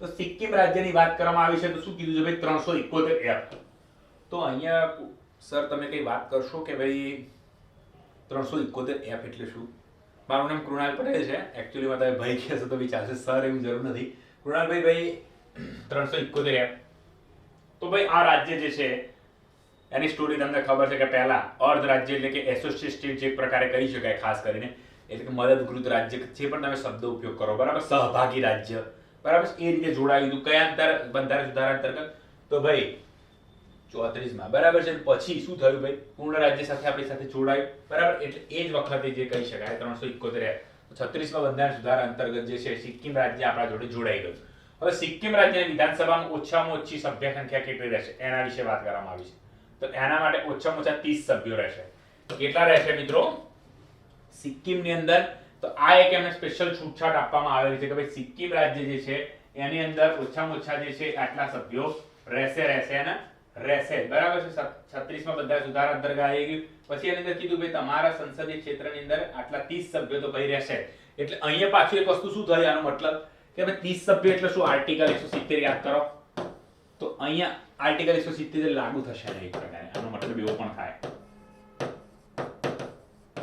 બરાબર અહીંયા બે સુધારા તમારે યાદ રાખવાના છે પહેલા 35મો બરાબર છે સોરી અને પછી 36મો બરાબર છે એટલે કે બે સુધારા અંતર્ગત અહીંયા કામ થયેલું છે કારણ કે પહેલા મેં તમને કીધું એસોસિએટ સ્ટેટ આવી ગયું બરાબર છે અને એના બાદ 35મો સુધારો 74 નો અને પછી 75 માં આવ્યો તરતના તરત 36મો બંધારણ સુધારો બરોબર અને પછી આ લાગુ થયું એટલે અહીંયા બે વસ્તુ યાદ રાખવાની તમારે બે સુધારા 35 36 એસોસિએટ સ્ટેટ એ સહભાગી રાજ્ય કહી શકો તમે આને અથવા તમને કોઈ બુકની અંદર યોગ્ય શબ્દ મળે તો એ શબ્દનો પણ તમે ઉપયોગ કરી શકો છો અને અહીંયા પછી એ શું છે પૂર્ણ રાજ્ય અને ભારત સાથે જોડાઈ ગયું હવે મેં તમને કીધું ને અહીંયા જેવું દુલ્હન જેવું મેં તમને ઉદાહરણ આપ્યું શરૂઆતમાં, એના જેવું જ થશે. તમે જુઓ અહીંયા ખાલી લોકસભામાં સિક્કિમ રાજ્યને 1 બેઠક આપવામાં આવશે એવું પણ કહી દીધું ભાઈ. શું કીધું? લોકસભામાં 1 બેઠક આપવામાં આવશે. હવે 1 બેઠક આપવામાં આવે એનો મતલબ શું થાય કે ભાઈ આખા સિક્કિમ રાજ્યનો એક જ પ્રતિનિધિત્વ રહેશે. આનો મતલબ એવો થાય. હવે એ એક જ પ્રતિનિધિત્વ એટલે કે આખા સિક્કિમ રાજ્યનો એક જ વ્યક્તિ સંસદની અંદર હશે. શું મતલબ થાય ભાઈ? સંસદની અંદર એક જ સભ્ય છે, એટલે લોકસભામાં એક વ્યક્તિ જે છે આખા સિક્કિમને રિપ્રેઝન્ટ કરતો હશે. બહુ જવાબદારી વાળું કામ આવી જાય છે. આપણા અહીં આમ પણ સંસદ સભ્યો એટલી વ્યવસ્થિત રીતે કામ કરતા નથી, બરાબર છે, એવું ઘણા લોકો ટીકાકારોનું કેવું છે. પણ જે પણ હોય, પણ અહીંયા તો માત્ર ને માત્ર એક જ વ્યક્તિ. અને ફર્સ્ટ ઓર્ગેનિક સ્ટેટ છે એ છે, બરાબર, સિક્કિમ. સિક્કિમની વિવિધ જાતિના હિતો જે છે, બરાબર, એની અમુક દરેકની કોમ્યુનિટી, ગુજરાત છે તો પાટીદારોનું પ્રભુત્વ છે, બરાબર, પછી ઠાકોરનું પ્રભુત્વ છે, બ્રાહ્મણો ક્ષત્રિયોનું બધાનું પ્રભુત્વ છે, સૌરાષ્ટ્રીય ક્ષત્રિયો જે છે, બરાબર છે, રાજપૂત લોકોનું ખાસ કરીને પ્રભુત્વ છે, બાપુ જે કહો છો તમે, બરાબર. એમ દરેક જગ્યાએ એરિયા વાઇઝ દરેકનું પ્રભુત્વ હોય છે, દરેકના કસ્ટમ ને બધું હોય છે. પણ અહીંયા તો આપણે બધું એક સાથે જોડાયેલા વ્યક્તિત્વ જેવા છીએ, બરાબર છે. પણ અહીંયા શું છે ભાઈ, સિક્કિમમાં જુદી જુદા જાતિ હોય બધી, એના હિતો અને એના અધિકારોના રક્ષણ માટે સંસદને અધિકાર અપાયા. શું? વિધાનસભાની મોટા ભાગની સીટો જે છે અમુક વર્ગના લોકો માટે રાખવામાં આવશે. ફોર એક્ઝામ્પલ એક્સ જ્ઞાતિ જે છે એના માટે અમુક સીટો ફાળવી દે. 30 તેમાંથી 24-25 છે, કાં તો ભાઈ 20-22 જે છે, જે પણ તમે ગણો, બરાબર, તમારા મનમાં જે લાગે એટલી એના માટે ફાળવવામાં આવે. હવે શું થાય છે ભાઈ, સીમાંકન થઈ જાય છે. હવે સીમાંકન થાય તો પણ શું થાય કે એ વ્યક્તિ જે છે એ જ વ્યક્તિ અહીંથી લડી શકશે. શું થાય એટલે અમુક ભલે એ વ્યક્તિ એક જ રહેતો હોય તો અને એને ફાળવવામાં આવી તો ભાઈ એ જ લડી શકશે, બિનહરીફ ચૂંટાય, એ પણ એવું કહી શકાય. એટલે વિધાનસભા ક્ષેત્રનું સીમાંકન થાય, ડેનિમિનેશન, બરાબર છે. પુનઃનિર્ધારણ શબ્દનો ઉપયોગ કરે છે લોકો. પુનઃનિર્ધારણ. આ વર્ગની બેઠકમાં ફેરફાર થાય તો તે વ્યક્તિ જ આ બેઠક પરથી લડી શકે છે. એટલે એ વ્યક્તિને મળતી હોય છે એટલી છૂટછાટ, બરાબર. પછી સૌથી અગત્યનું, ચલો, રાજ્યપાલ અને વિશેષ જવાબદારી આપવામાં આવી છે કે તેઓ શાંતિ તથા પ્રજા વિવિધ એટલે જુદી જુદી શું છે સામાજિક અને આર્થિક ઉન્નતિને સમાનતા પૂર્ણ બનાવવા માટે પ્રયત્ન કરશે. એટલે કે સામાજિક રીતે બધા સાથે મળીને આવે એવું. પછી શું છે ભાઈ કે આર્થિક ઉન્નતિ એમની જે છે, ચોગ્યાલ વસ્તુ રાજ હતું, તમને ખબર છે ને સિક્કિમમાં એ વખતે. એ તમે આર્થિક એટલે ઇકોનોમિક રીતે દરેક લોકો આગળ વધે અને પૈસે ટકે પ્રગતિ થાય. કારણ કે તમે જાણો છો કે ફાઇનાન્શિયલ તમારી સ્વાયત્તતા જે કહી શકો તમે, ઓટોનોમસ, એ બહુ જ અસર કરતી હોય છે. તમારે હવે કંઈક સારા કપડાં પહેરવા છે, પપ્પા તમારે આપે, બરાબર છે, એટલે આ બેટા 2000 માં લેતો હોય 2 જોડી કપડાં, તો તમારે એટલામાં મેનેજ કરવું પડશે. પણ તમે ખુદ જાતે ફોર એક્ઝામ્પલ કમાવો છો, બરાબર. હવે તમે માની લઈએ કે તમે ડેપ્યુટી કલેક્ટર બની ગયા, નોન કરપ્ટેડ પાછા, તો તમારો પગાર જે છે, બરાબર, એ ફોર એક્ઝામ્પલ તમારે ડેપ્યુટી કલેક્ટરનો 56,000 પગાર છે, 56,100. તે પગારમાંથી તમારે હવે એમ થયું કે ભાઈ મારા આટલાના કપડાં લાવવા છે 10,000ના, બરાબર છે, ભલે 2 જોડી લાવો, 10,000ના લાવું, ચકાચક મસ્ત, તો એ તમે લાવી શકો છો, બરાબર. એ રીતે કેવું કે આર્થિક, તમારી આર્થિક ઉન્નતિ તમારી પોતાની થઈ. એમ આખા અહીંયા સામાજિક રીતે બધી રીતે લોકોના, ત્યાંના લોકો જે છે એમના માટે આપવામાં આવ્યું. એટલે સમાનતાની અંદર આવવાનો પ્રયત્ન કરશે, બરાબર. કે ભાઈ પૈસા હોય તો બહુ જરૂરી વસ્તુ, એટલે આર્થિક સમાનતા તો ખૂબ જ જરૂરી છે. અને અમુક લોકો તમે જાણતા છો, તમારે અહીંયા જો જાતિગત જ્યારે અનટચેબિલિટીની પણ આપણે વાત કરતા હોઈએ છીએ, આર્ટિકલ 70, બરાબર, એને અબોલિશ કરવાની વાત કરી છે, બરાબર છે, આર્ટિકલ 17, બરાબર. 17માં ની અંદર વાત કરવામાં આવી છે. તો શું છે, આ મૂળભૂત અધિકાર છે, પણ શું છે, સેલ્ફ એક્ઝિક્યુટિવ નથી, એટલે કે જાતે લાગુ નથી થતું. આના માટે સંસદને કાયદો બનાવવાનો રહેશે, બરાબર છે. હવે સંસદ આના માટે કાયદો બનાવે મિત્રો, સમજો તમે કે ભાઈ આર્ટિકલ 70 અંતર્ગત, એટલે કેમ બનાવવું પડે છે ભાઈ, તો કે અનટચેબિલિટી. હવે અનટચેબિલિટી લોકો તમે જોતા હશો કે ગામડાઓમાં બધું થાય છે. અને કેમ? કારણ કે ત્યાં ફેરફાર બધો જ્ઞાતિનો બધું ખબર હોય છે, પહેલી વસ્તુ. એટલે સામાજિક પ્રશ્નાર્થ ચિહ્ન આવી ગયો. અને બીજી આર્થિક, તમે જોજો કે તમારા ગામની અંદર ફોર એક્ઝામ્પલ કોઈ કોમ્યુનિટી જે છે, તમે અછૂત જેને ગણો છો, ફોર એક્ઝામ્પલ એનો કોઈ સરપંચ કેવો આવી ગયો, તો એને બધા માન આપશે, એની સાથે સારી વર્તણૂક કરશે, એનું એક સ્ટેજ આવી ગયું એના કારણોસર, અથવા તો એની પાસે પૈસા આવી જાય એના કારણોસર, બરાબર. પણ જ્યારે કોઈ ગરીબ બિચારો જે છે, જેને તમે પ્રાચીનતમ સિસ્ટમથી તેને તમે ખરાબ ગણો છો, નીચો તમારાથી ગણતા હોય છો, અછૂત ગણતા, એવા વ્યક્તિ સાથે તમે છતાં પણ ભેદભાવ કરશો, તો બે એક જ જ્ઞાતિના વ્યક્તિ સાથે તમે આવી રીતે ભેદભાવ કરતા હોય છો. એટલે કે પાછા જઈને અછૂત પાછો બીજાને પણ અછૂત ગણતા હોય છે. એ પણ આપણા ભારતીય સમાજની ખૂબ જ ખરાબી છે. એકચ્યુઅલીમાં કોઈ અછૂત જેવું કંઈ હોય જ નહીં, કે ચામડી જે છે એ જ છે. ભાઈ તમે ચામડી ઉતારો પછી શું છે, ભાઈ લોહી છે, તો જે છે બધા ફિક્સ બ્લડ ગ્રુપ છે બધાના. ભાઈ 8 થી જે છે 12 જવાના, એટલે ટોટલ 4 અને પ્લસ માઇનસ કરીને 8, બરાબર છે. તે એનાથી 12 કહીને બ્લડ ગ્રુપ જવાના નથી, પણ છતાં તમે ભેદભાવ કરો. હા, પછી તમે એ બાબત પર ભેદભાવ કરો કે ભાઈ આના ઘેર બરાબર સારું ચોખ્ખાઈ રાખતો નથી, તો હું આના ઘેર નહીં જમું, એ અછૂતના નથી, એ અલગ વસ્તુ છે. પણ તમે એના કોઈ પર્સનલી કારણસર એના પછી પાછળથી ભાઈ ઘણા સામાજિક પછાતપણાના કારણે સર એ રીતે તમે કરો, એ વસ્તુ તમારી અહીંયા ખોટી છે, બરાબર. આપણે તો ભાઈ બંધારણ જે ભણીએ છીએ અને ભણાવીએ છીએ બધું છે, બરાબર. તો આર્ટિકલ 70 નું એ અગત્યતા છે, બરાબર. લોકો સમજવાની વસ્તુ છે, લોકોના માઇન્ડ જે છે ક્લિયર કરવાની અહીંયા વાત છે. ઓકે, એટલે આર્થિક ઉન્નતિ થાય તો ઓટોમેટિકલી જે સામાજિક પછાતપણું છે ઓટોમેટિકલી દૂર થઈ જતું હોય છે વ્યક્તિનું, કે ભાઈ માન આપવા લાગે વ્યક્તિને. પછી જ્યારે એક વ્યક્તિ એક કશાકમાં ભળી જતો હોય સિસ્ટમની અંદર, પછી એ ગતિએ જ ચાલતું હોય છે. જેમ કે તમે હવે જુઓ આગળ કે રાષ્ટ્રપતિ, પછી એની વાત બહુ લાંબી થઈ જશે ટોપિક 12, એટલે હું હવે વાત નથી કરવા માંગતો. બાકી આર્ટિકલ 17 આપણા જ્યારે ચેનલની અંદર મૂક્યો છે આપણે એપ્લિકેશનમાં, ત્યારે ખૂબ જ ડિટેલની અંદર એની વાત કરી છે. યુનિફોર્મ સિવિલ કોડની બહુ જબરદસ્ત વાત કરી છે ડિટેલમાં. ઓકે, હવે રાષ્ટ્રપતિ ઈચ્છે તો ભારતીય સંઘ માટે બનાવેલ કોઈ પણ નિયમને સિક્કિમના વિશેષ સંદર્ભનો વિસ્તાર કરી શકે છે. એટલે કે ભારતે કંઈક બનાવ્યો, બરાબર છે, લો અહીં તમને ના દેખાય શકે છે લખ્યું છે, બરાબર, બીજું કંઈ લખેલું નથી. ઓકે, રાષ્ટ્રપતિ ઈચ્છા તો ભારતીય સંઘ એટલે કે યુનિયન એટલે કે પાર્લામેન્ટ જે છે કંઈ પણ ન્યાય બનાવો તે સિક્કિમના વિશેષ સંદર્ભ, એટલે સિક્કિમની અંદર કંઈક વિશેષ સંદર્ભમાં મતલબ શું છે કે ભાઈ XYZ લો બનાવ્યો, બરાબર, કે કોઈ વ્યક્તિ આવું કરશે આ રીતે ખોટી રીતે, મેં છૂટાછેડાનું ઉદાહરણ લઈએ છે, ટ્રિપલ તલાક અત્યારે બહુ ફેમસ છે, ત્યાં પણ કંઈક ટ્રિપલ તલાકની ના પડતી, ત્યાં કોઈ મુસ્લિમ જ્ઞાતિના વ્યક્તિ કહી રહ્યા છે, બરાબર છે. તો ભાઈ કે ભાઈ સિક્કિમના મુસ્લિમ જે છે આ લોકો ફોર એક્ઝામ્પલ, ત્યાં એવું એકચ્યુઅલી રહ્યા હતા ને, ઉદાહરણ આપું છું, બરાબર, એ ટ્રિપલ તલાક આપી શકશે. કાં તો ભાઈ એમને ટ્રિપલ તલાક આપી ભાઈ એમના વિચારોનો સમયગાળો આપવામાં આવશે કે એવું ગમે તે વિશેષ, એટલે ઉલટફેર કરી, કાં તો પછી અહીંના લોકો જે છે ટ્રિપલ તલાક આપે છે છોડી દે છે, એમને ભાઈ સજાની જોગવાઈ છે, તો કે ભાઈ સિક્કિમના લોકો ટ્રિપલ તલાક ત્યાં ગેરકાનૂની ગણાશે, એટલે ગણાશે જ નહીં, બરાબર. એવો ગેરકાનૂની એટલે ટ્રિપલ તલાક એવી માન્યતા જ નથી તલાક રીતે. તો પછી શું થશે એના માટે, તો ભાઈ કે અહીંયા ભલે તમારા બધા સજા, યુપી નો મુસ્લિમ કરશે તેને સજા છે, અહીંનો મુસ્લિમ કરશે સજા, પણ ત્યાંના લોકોમાં કોઈ મુસ્લિમ કે કંઈક છે કે ત્યાં, એટલે ટ્રિપલ તલાક એમને જ હોય છે, એટલે એને ગેરરીતિ આચરી તો ત્યાં સજા એને નહીં, બરાબર છે. એવું કંઈક જોગવાઈ કરી શકે, વધારો ઘટાડો કરી એટલે ચેન્જ કરીને પણ એનો વિસ્તાર કરી શકે છે, એટલે સંસદના હાથમાં આ રીતની શક્તિ આપવામાં આવેલી છે. ઓકે, હવે આગળ જઈએ. ભાઈ અહીંયા કયા કયા તમારે બંધારણ સુધારા યાદ રાખવા, 34 35 તમારું લિસ્ટ ખાસું બની ગયું હશે, બરાબર છે. તો કયું 7 13 22 27 32 અને 36, સિક્કિમ, આંધ્રપ્રદેશ, તેલંગાણા, બરાબર છે. તેલંગાણા માટે 98 પણ આવે છે. પછી 27 કયા માટે છે ભાઈ, તમે યાદ કરો. તો આંધ્રપ્રદેશ માટે, પછી આ જે સોરી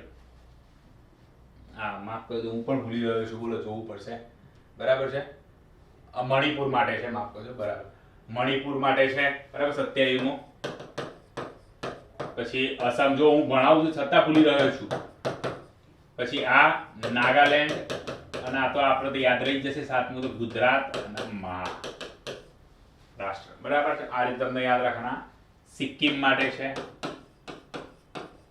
એટલે આટલા તમને યાદ રહી જવા જોઈએ. જો કેટલા છે તમારા આમાંથી જોડકું પૂછાય, 1 2 3 4 5 6 7 તો બધા સુધારા આ એસોસિએટેડ બાબતે છે ને આવ્યો પૂર્ણ રાજ્ય દરજ્જા મળ્યા, આ બધું મળ્યું છે. 371 F આની સાથે લાગુ છે, તો તમને આ ખબર પડી જાય. તમે ખાલી 371 A B C D F એ રીતે તમે કરો ને તો બી તમારે ફટાફટ તમારા આના જવાબો આવી જાય, બરાબર છે. હવે આ સિક્કિમ આપણે પૂરું કર્યું. હવે આપણે જઈએ છીએ મિઝોરમ. આ પણ એક નાગાલેન્ડ જેમ ક્રિટિકલ સ્ટેટ જેવું છે, સૌથી અગત્યનું અહીં ધાર્મિક બાબતો પર છે, બરાબર, એના ઉપર થોડો ભાર છે, એ રીતની વાત છે, એટલે અહીંયા તમે એ સમજવાનો પ્રયત્ન કરજો. હવે આને આપણે જોઈએ તો શું કહે છે ભાઈ, અનુચ્છેદ 371G મિઝોરમ રાજ્ય માટે ખાસ જોગવાઈ કરવામાં આવી છે, સ્પેશિયલ જોગવાઈ કરવા માટે છે મિઝોરમ માટે. હવે અહીંયા શું કહે છે, ઉત્તર પૂર્વ ક્ષેત્ર પુનઃરચના અધિનિયમ 1971 ના આધારે મિઝોરમ જે છે એ 1972 થી આસામથી અલગ કરી કેન્દ્ર શાસિત પ્રદેશ બનાવવામાં આવ્યો. એટલે આ શેનું ઉદાહરણ આવ્યું છે ભાઈ, અહીં બંધારણ સુધારાની વાત નથી, ખુશીની વાત છે, તમારે કોચો લખવાનો, યાદ રાખવાનો છે. પણ શું છે ભાઈ, અહીંયા શું છે, આસામથી અલગ કર્યું છે ને કેન્દ્ર શાસિત પ્રદેશ બનાવ્યો. અને પછી સુધી 1986માં એટલે કે રાજીવભાઈ ગાંધીની વાત આવી ગઈ, બરાબર, એમની સરકાર વખતે લાલ ડેંગા નીતિ. તો આ જે અત્યારે તેની પોલિટિકલ પાર્ટી જે છે ને અત્યારે હાલ મિઝો નેશનલ ફ્રન્ટ જેને કહીએ છીએ આપણે, બરાબર છે, મિઝો નેશનલ ફ્રન્ટ એની વાત છે, બરાબર છે. અને અત્યારે બરાબર MNF, અને એ જીતીને અત્યારે એમનો જ જે છે એ ત્યાંનો મુખ્યમંત્રી છે. એમના વચ્ચે કરાર થયા હતા, એના પરિણામે રાજ્ય દરજ્જો આપવામાં આવ્યો. એટલે ભાઈ અમુક નક્કી કરવામાં આવ્યું કે તમને રાજ્ય દરજ્જો ક્યારે ક્યારે મળશે એ બધું. તો જુઓ શું છે, સંસદે આપ જે બધું બેઠું જ છે, કઈ ફેર નથી. શેના ભાઈ? નાગાલેન્ડ થી કઈ અલગ નથી. તમે જુઓ મિઝો લોકોની સામાજિક અને ધાર્મિક પ્રથાઓ, એમાં ભાઈ શું છે, એમાં સંસદ જે બનાવેલા નિયમ છે તેના વિધાનસભાની મંજૂરી ના આપે તો લાગુ થાય નહીં. પછી શું છે, રૂઢિચુસ્ત બાબતો જે છે, વિધિઓ અને પ્રક્રિયાઓ, સિવિલ અને ન્યાય પ્રશાસન, જ્યાં નિર્ણય મિઝો રૂઢિચુસ્ત પ્રમાણે થતો હોય. એટલે કે ભાઈ ત્યાંના અમુક સિવિલ નિયમ, દીવાની કાયદા હોય કે ભાઈ ત્યાં ફોર એક્ઝામ્પલ એવું છે કે છોકરો ભાઈ સાસરે જશે અને છોકરી ભાઈ જે છે અને છોકરી કમાવા જશે ભાઈ, અને છોકરાએ રસોઈ કરી બધું તૈયાર રાખવાનું, બરાબર છે. એ બધા નિયમો ફોર એક્ઝામ્પલ છે એવા લક્ષદ્વીપમાં છે, બરાબર. યાદ રાખજો, આ તમે એમને કઈ કીધું નથી, લક્ષદ્વીપમાં એવું છે, બરાબર. અમુક જગ્યાએ અમુક જ્ઞાતિ અમુક કોમ્યુનિટીમાં, બરાબર છે, ત્યાં તો. અને લક્ષદ્વીપમાં તમે જાણતા છો કે મોસ્ટ ઓફ મુસ્લિમ જે છે એ છે ઇસ્લામ ધર્મનો ત્યાં અનુયાયી લોકો વધારે છે, અને એના પાછળની પણ એક લાંબી હિસ્ટ્રી છે. પણ અત્યારે હાલ આપણે હિસ્ટ્રીની વાત કરતા નથી એટલે હું એની વાત કરી શકીશ નહીં, બરાબર છે. અને જાણવું હોય તો તમે યુટ્યુબ પર કે ગમે ત્યાં સર્ચ મારીને જાણી શકો છો, અથવા તો આપણે ઇતિહાસના સાહેબને તમે જે છે મેસેજ છે નંબર આપે એના પર કહેજો કે સાહેબ આ લેક્ચર બનાવડાવો કોઈ પણ સર જોડે, બરાબર, XYZ, અને મારી જોડે બનાવડાવો, તો પછી મને કહેજો એ જે પણ તમારી ઈચ્છા હોય મુજબના સર. કારણ કે તમે બધા ઘણા બધા લોકોને જાણતા જશો આપણા ફેકલ્ટીઝને કે ભાઈ આ છે. ઓકે. સિવિલ અને ન્યાય પ્રશાસન, જ્યાં નિર્ણય મિઝોના રૂઢિચુસ્ત એટલે કસ્ટમરી લો મુજબ થતો હોય. એટલે ભાઈ એમને એવું નક્કી કર્યું છે કે છોકરી જે છે પરણીને સાસરે જશે નહીં, પણ છોકરો પરણીને સાસરે આવશે. પછી કોર્ટશીપનો સિદ્ધાંત કહીએ છીએ. કોર્ટશીપ તમને ખબર છે ને, છોકરો છોકરી જે છે એ બંને એક જ ઘેર રહે, કોમન, બરાબર છે. સાસરે છોકરી ફોર એક્ઝામ્પલ જવાની હોય તો સાસરીમાં જઈને અમુક સમય છોકરાને ત્યાં જોડે રહે ને બધું ખબર પડે એને કે અમારી સાસરીમાં કેવું વાતાવરણ છે, શું છે શું નહીં, શું હું આ લોકો જોડે મેચ થઈશ કે નહીં થવું, એ બધા, બરાબર. એટલા માટે કોર્ટશીપનો સિદ્ધાંત જેવું છે એ માનતા હોય, બરાબર છે. તો ભાઈ અહીં કે ભાઈ કોર્ટશીપ એ ગેરકાનૂની છે, બરાબર, ઇનલિજિટિમેટ છે, તો ભાઈ એ વસ્તુ ચાલશે ને ગેરકાયદેસર છે એમ કહી દે સરકાર, બરાબર છે, લો બનાવી દે તો અહીંયા અસર અડશે, પણ ક્યારે? રાજ્યની વિધાનસભા મંજૂરી આપે તો, બાકી એને મળે નહીં. અને કોર્ટશીપ જે છે, નૃવંશ શાસ્ત્ર જેને કહેવા જઈએ આપણે, બરાબર છે, ખાસ કરીને એન્થ્રોપોલોજી, તો એની અંદર તો એને એક સારી વસ્તુ ગણવામાં આવી છે. કેમ પ્રકારે? કેમ? કારણ કે એનાથી વ્યક્તિને જે વિકાસશીલ બાબત તરફ આગળ જઈ રહ્યો છે, વિકાસ કરી રહ્યો છે વ્યક્તિ, કે ભાઈ માનસિક વિકાસ થઈ રહ્યો છે એના સમાજનો પણ સાથે સાથે વિકાસ થશે. કોઈ છોકરી શું છે પરણ્યા પછી છૂટાછેડાનું પ્રમાણ ઘટાડો થશે, પછી એની અમુક આઝાદી જે છે એની મળતી થઈ જશે. આ બધી બાબતો છે. પછી એમને જમીન ને સંપત્તિ બાબત, એ આ એક પ્રકારે સિવિલની અંદર જમીન આવી ગઈ, સંપત્તિ અને માલિકીની ફેરબદલી, તો એ લોકો જે રીતે થતી હોય ફેરબદલી જમીનની એ રીતે જ થશે, બરાબર છે. અહીંના નિયમો લાગુ ઓછા થશે. અને એક ઇમ્યુનિટી આપવામાં આવી છે, છૂટછાટ. તો કયું આર્ટિકલ 170 લાગુ નહીં થાય, વારંવાર કહીએ છીએ અહીંયા પણ. તો કેમ નહીં થાય? કારણ કે અહીંયા શું કીધું, 40 સભ્યો છે, ઓનલી 40 સીટ્સ. ઓકે, કેટલી? 40 સીટ છે, એટલા માટે અહીંયા થશે નહીં. એટલે તમારે અહીંયા 170 માંથી છૂટછાટ આપવામાં આવી છે. હવે આટલામાંથી તમે કોમન કાઢો તો જુઓ, ફટાફટ એક વખત કોમન કાઢી લઈએ, બરાબર. નાગાલેન્ડની વાત કરીએ તો 46 ની વાત છે, એ વખત મેં તમને અહીંયા લખી નથી પણ 46, બરાબર છે, એ તમને કહી દીધું, બરાબર છે. પછી અહીંયા અસમની અંદર, અસમની કોઈ વાત નહીં કરવામાં આવી. પછી અહીંયા શું છે, અહીંયા ભાઈ કઈ ખાસ મણિપુરમાં બી વાત નહીં કરવામાં આવી સીટની, પણ અહીંયા કરવામાં આવી છે ભાઈ. આંધ્રપ્રદેશ, તેલંગાણા તો એક જરૂર નથી. અહીંયા કેટલી સિક્કિમની વાત કરવામાં આવી છે, કેટલી 30 સીટો છે, બરાબર. ઓછામાં ઓછી સભ્ય રહેશે, અહીંયા લખવામાં રહી ગયું છે, ઓછામાં ઓછી સભ્ય સંખ્યા 30 રહેશે. ઓકે. પછી અહીંયા અરુણાચલ પ્રદેશ બાકી છે ચલાવવાનું, બરાબર છે. સિક્કિમની વાત કરી દીધી. પછી મિઝોરમની અંદર પણ વાત કરી દીધી 104. એટલે આ જગ્યાએ છે 170 ની છૂટછાટ મળી જતી હોય છે. અને સૌથી અગત્યની મોટી છૂટછાટ કે ક્ષેત્રીય પરિષદ જે છે નાગાલેન્ડની તેને મળે છે, કારણ કે એમના વિધાનસભાના સભ્યો ઇનડાયરેક્ટ ચૂંટાતા આવતા હોવા છતાં રાજ્યસભાની અંદર ના મેમ્બર અને રાષ્ટ્રપતિની ચૂંટણીની અંદર એ લોકો ભાગ લેતા હોય છે. હવે આ મિઝોરમ તો અહીંયા તમારે ક્લિયર પૂરું થઈ ગયું છે. હવે હું અરુણાચલ પ્રદેશ તરફ આગળ વધીશ. મિત્રો, તમને જો મોટો લેક્ચર લાગતો હોય તો ફરી એકવાર જાહેર કર્યું, તમારે પોઝ કરીને જતું રહેવાનું, કારણ કે રેકોર્ડિંગ લેક્ચર છે, બરાબર. તમને યુટ્યુબ પર ફ્રીમાં અવેલેબલ હશે, બરાબર છે, યુટ્યુબ પર મૂકવામાં આવશે એટલે. અને તમે આને ફ્રીલી તમારે જ્યારે જોવું હોય ત્યારે જોઈ શકો છો. તમે ડાઉનલોડ પણ યુટ્યુબ પર અત્યારે સિસ્ટમ છે તો થઈ શકતી હોય તો ડાઉનલોડ કરીને મૂકી શકો છો.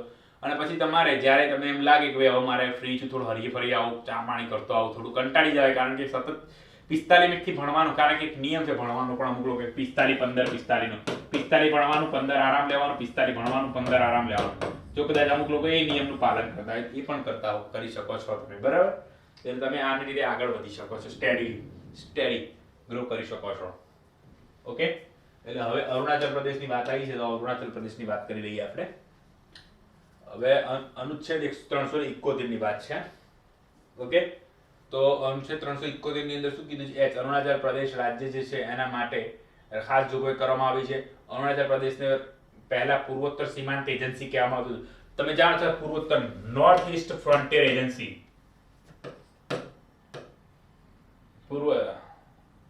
North east frontier agency, NEFA જેને કહીએ છીએ એ કહેવાતું, બરાબર છે. 1972 માં થયું રાજ્ય પુનર્રચના દરમિયાન તેને સંઘ રાજ્ય ક્ષેત્ર એટલે કે કેન્દ્ર શાસિત પ્રદેશનો દરજ્જો આપવામાં આવ્યો. પછી 87 માં એને પૂર્ણ દરજ્જો આપવામાં આવ્યો. હવે એના માટે પૂર્ણ રાજ્ય દરજ્જો આપ્યો છે એટલે એના માટે પણ અમુક નિયમો છે. તો અરુણાચલ પ્રદેશનું શું છે? રાજ્યપાલ પર કાયદોની વ્યવસ્થાની સ્થાપના કરવા માટેની વિશેષ જવાબદારી આપી દીધી છે. પછી એના વિશે જવાબદારી નિર્વહન કરતો હોય જ્યારે નિર્વાહન અહીં ન આવશે. રાજ્યપાલ રાજ્યની મંત્રી પરિષદની સાથે વિચાર વિમર્શ કરી વ્યક્તિગત નિર્ણય લઈ શકે છે અને આ નિર્ણય અંતિમ ગણાશે. એટલે જે વસ્તુ મિઝોરમની અંદર આ વસ્તુ હતી એ જ વસ્તુ અહીંયા ફરીથી આવે છે, ઇન્ક્લુડ થાય છે કે ભાઈ અહીંયા એ જે પણ વ્યક્તિ જે છે એ જે પણ નિર્ણય લેશે રાજ્યપાલ એ માન્ય થશે અને એના કોઈ પણ ન્યાયિક અદાલતની અંદર આને તમે પડકારી શકશો નહીં. એટલે કે એ ઉચિત જ ગણવામાં આવશે. અને આ સત્તા જે રાજ્યપાલની છે આમાં પણ એક વસ્તુ છે કે રાષ્ટ્રપતિને એવું લાગે કે જરૂર નથી એટલે કે એને સમાપ્ત કરી શકે છે. અરુણાચલ આંધ્રપ્રદેશમાં જો કહેવાનું રહી ગયું તો યાદ રાખેલું છે, તેની અંદર જે ટ્રિબ્યુનલની વાત હતી, આંધ્રપ્રદેશ એડમિનિસ્ટ્રેટિવ ટ્રિબ્યુનલ ઓર્ડર 1975 જે છે એને પણ રાષ્ટ્રપતિને એવું લાગે કે હવે જરૂર નથી તેને રદ કરી શકે છે. અહીંયા પણ 170 ની ઇમ્યુનિટી આપવામાં છૂટછાટ આપવામાં આવી છે. કે શું કહેવામાં આવી છે કે અરુણાચલ પ્રદેશની વિધાનસભામાં ઓછામાં ઓછા 30 સભ્યો રહે છે.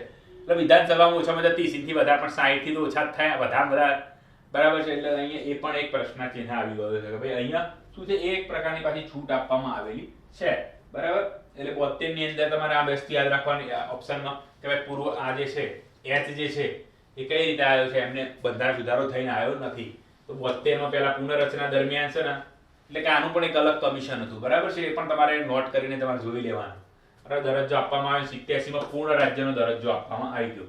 87 પછી એટલે 87 માં વાત છે એટલે કોણ આવે 87 ની અંદર તમારે મિત્રો?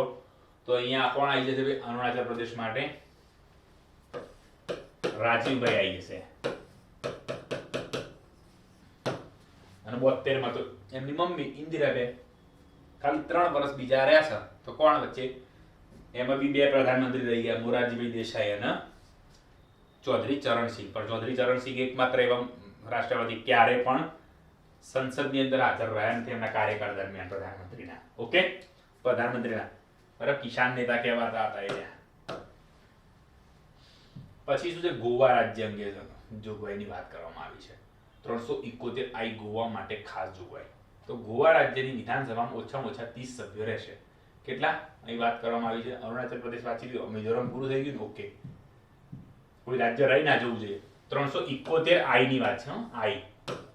તો ગોવા માટે ખાસ જોગવાઈ કરવામાં આવી છે. હવે ગોવાની વાત કરવામાં આવી છે મિત્રો, એટલે તમે સમજી લો કે ભાઈ 56 માં બંધારણ સુધારાની વાત કરી છે. 56 માં ગોવાની અંદર શું છે? 56 કોન્સ્ટિટ્યુશનલ અમેન્ડમેન્ટની વાત કરી છે. ગોવા રાજ્યની વિધાનસભામાં ઓછામાં ઓછા 30 સભ્યો રહેશે. કેટલા? ઓછામાં ઓછા 30 સભ્યો રહેશે. કોની વાત છે? તો ભાઈ અહીંયા ગોવાની વાત છે. તો ગોવાની અંદર પણ એક ઇમ્યુનિટી આપવામાં આવી છે, જેનું એક સ્પેશિયલ સ્ટેટસ છે. બાકી બીજા જે લાભ છે એવા કોઈ ખાસ લાભ છે નહીં, બરાબર છે. મિઝોરમની અંદર પણ તમે હવે ભણી લીધું હશે, બરાબર છે. હવે આપણે આગળ વાત કરવા જઈએ. ઓકે, અને તમે મારે એક વસ્તુ કહેવાની રહી ગઈ, મિઝોરમ જે છે એનો 53 નો બંધારણ સુધારો લાગુ પડતો હોય છે, બરાબર. 53 નો બંધારણ સુધારો 86 નો લાગુ પડે છે, બરાબર છે.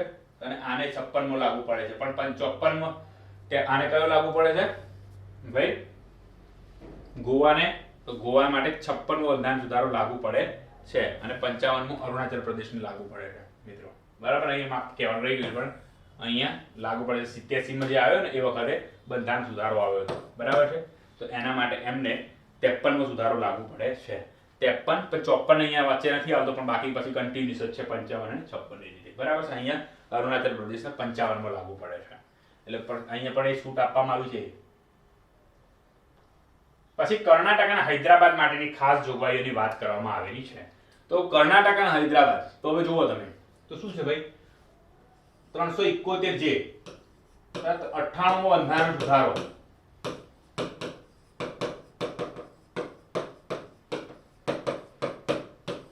2012 યુપીએ સરકાર વખતે યુપીએ ગવર્નમેન્ટનો છેલ્લો બંધારણ સુધારો કયો તો હૈદરાબાદ અને કર્ણાટક રાજ્યને વિશેષ રાજ્યના દરજ્જામાં જે નાખ્યું છે, બરાબર છે, એ એમનો સુધારો ગણવામાં આવે છે, બરાબર છે. કારણ એની સીધું સિમ્પલ તમને ખબર છે કે ભાઈ એનું સિમ્પલ કારણ એક જ છે, બરાબર. તો શું કારણ છે એનું સિમ્પલ કારણ? તો કે ભાઈ 99મો સુધારો તમને ખબર છે કશો છે, એનજીએસી નેશનલ જ્યુડિશિયલ એપોઇન્ટમેન્ટ કમિશન. તો એ કોના દ્વારા લાવવામાં આવેલું છે? તો ભાઈ એનડીએ ગવર્નમેન્ટ દ્વારા. અને એ જ પહેલો લાઈન તરત જ કેન્સલ થયો સુધારો, એવું સુપ્રીમ કોર્ટે એને કહ્યું ભાઈ આ ખોટો છે, ભાઈ અમારી કોલેજિયમ પદ્ધતિ જે છે એ સાચી છે. તમારે આ બધી જ માહિતી વ્યવસ્થિત રીતે ભણવી હોય તો આત્મનિર્માણ એપ્લિકેશન જે છે આપણી આત્મનિર્માણ એપ્લિકેશન એને તમે ડાઉનલોડ કરી શકો છો, બરાબર છે. અને એની અંદર સબસ્ક્રિપ્શન લઈ શકો છો. તમને બંધારણના દરેકે દરેક લેક્ચર તમને શાંતિ વ્યવસ્થિત રીતે ભણવા મળશે. હૈદરાબાદ અને કર્ણાટક ક્ષેત્રમાં અલગ અલગ વિકાસ બોર્ડની સ્થાપના, એટલે કે ડેવલપમેન્ટ જે છે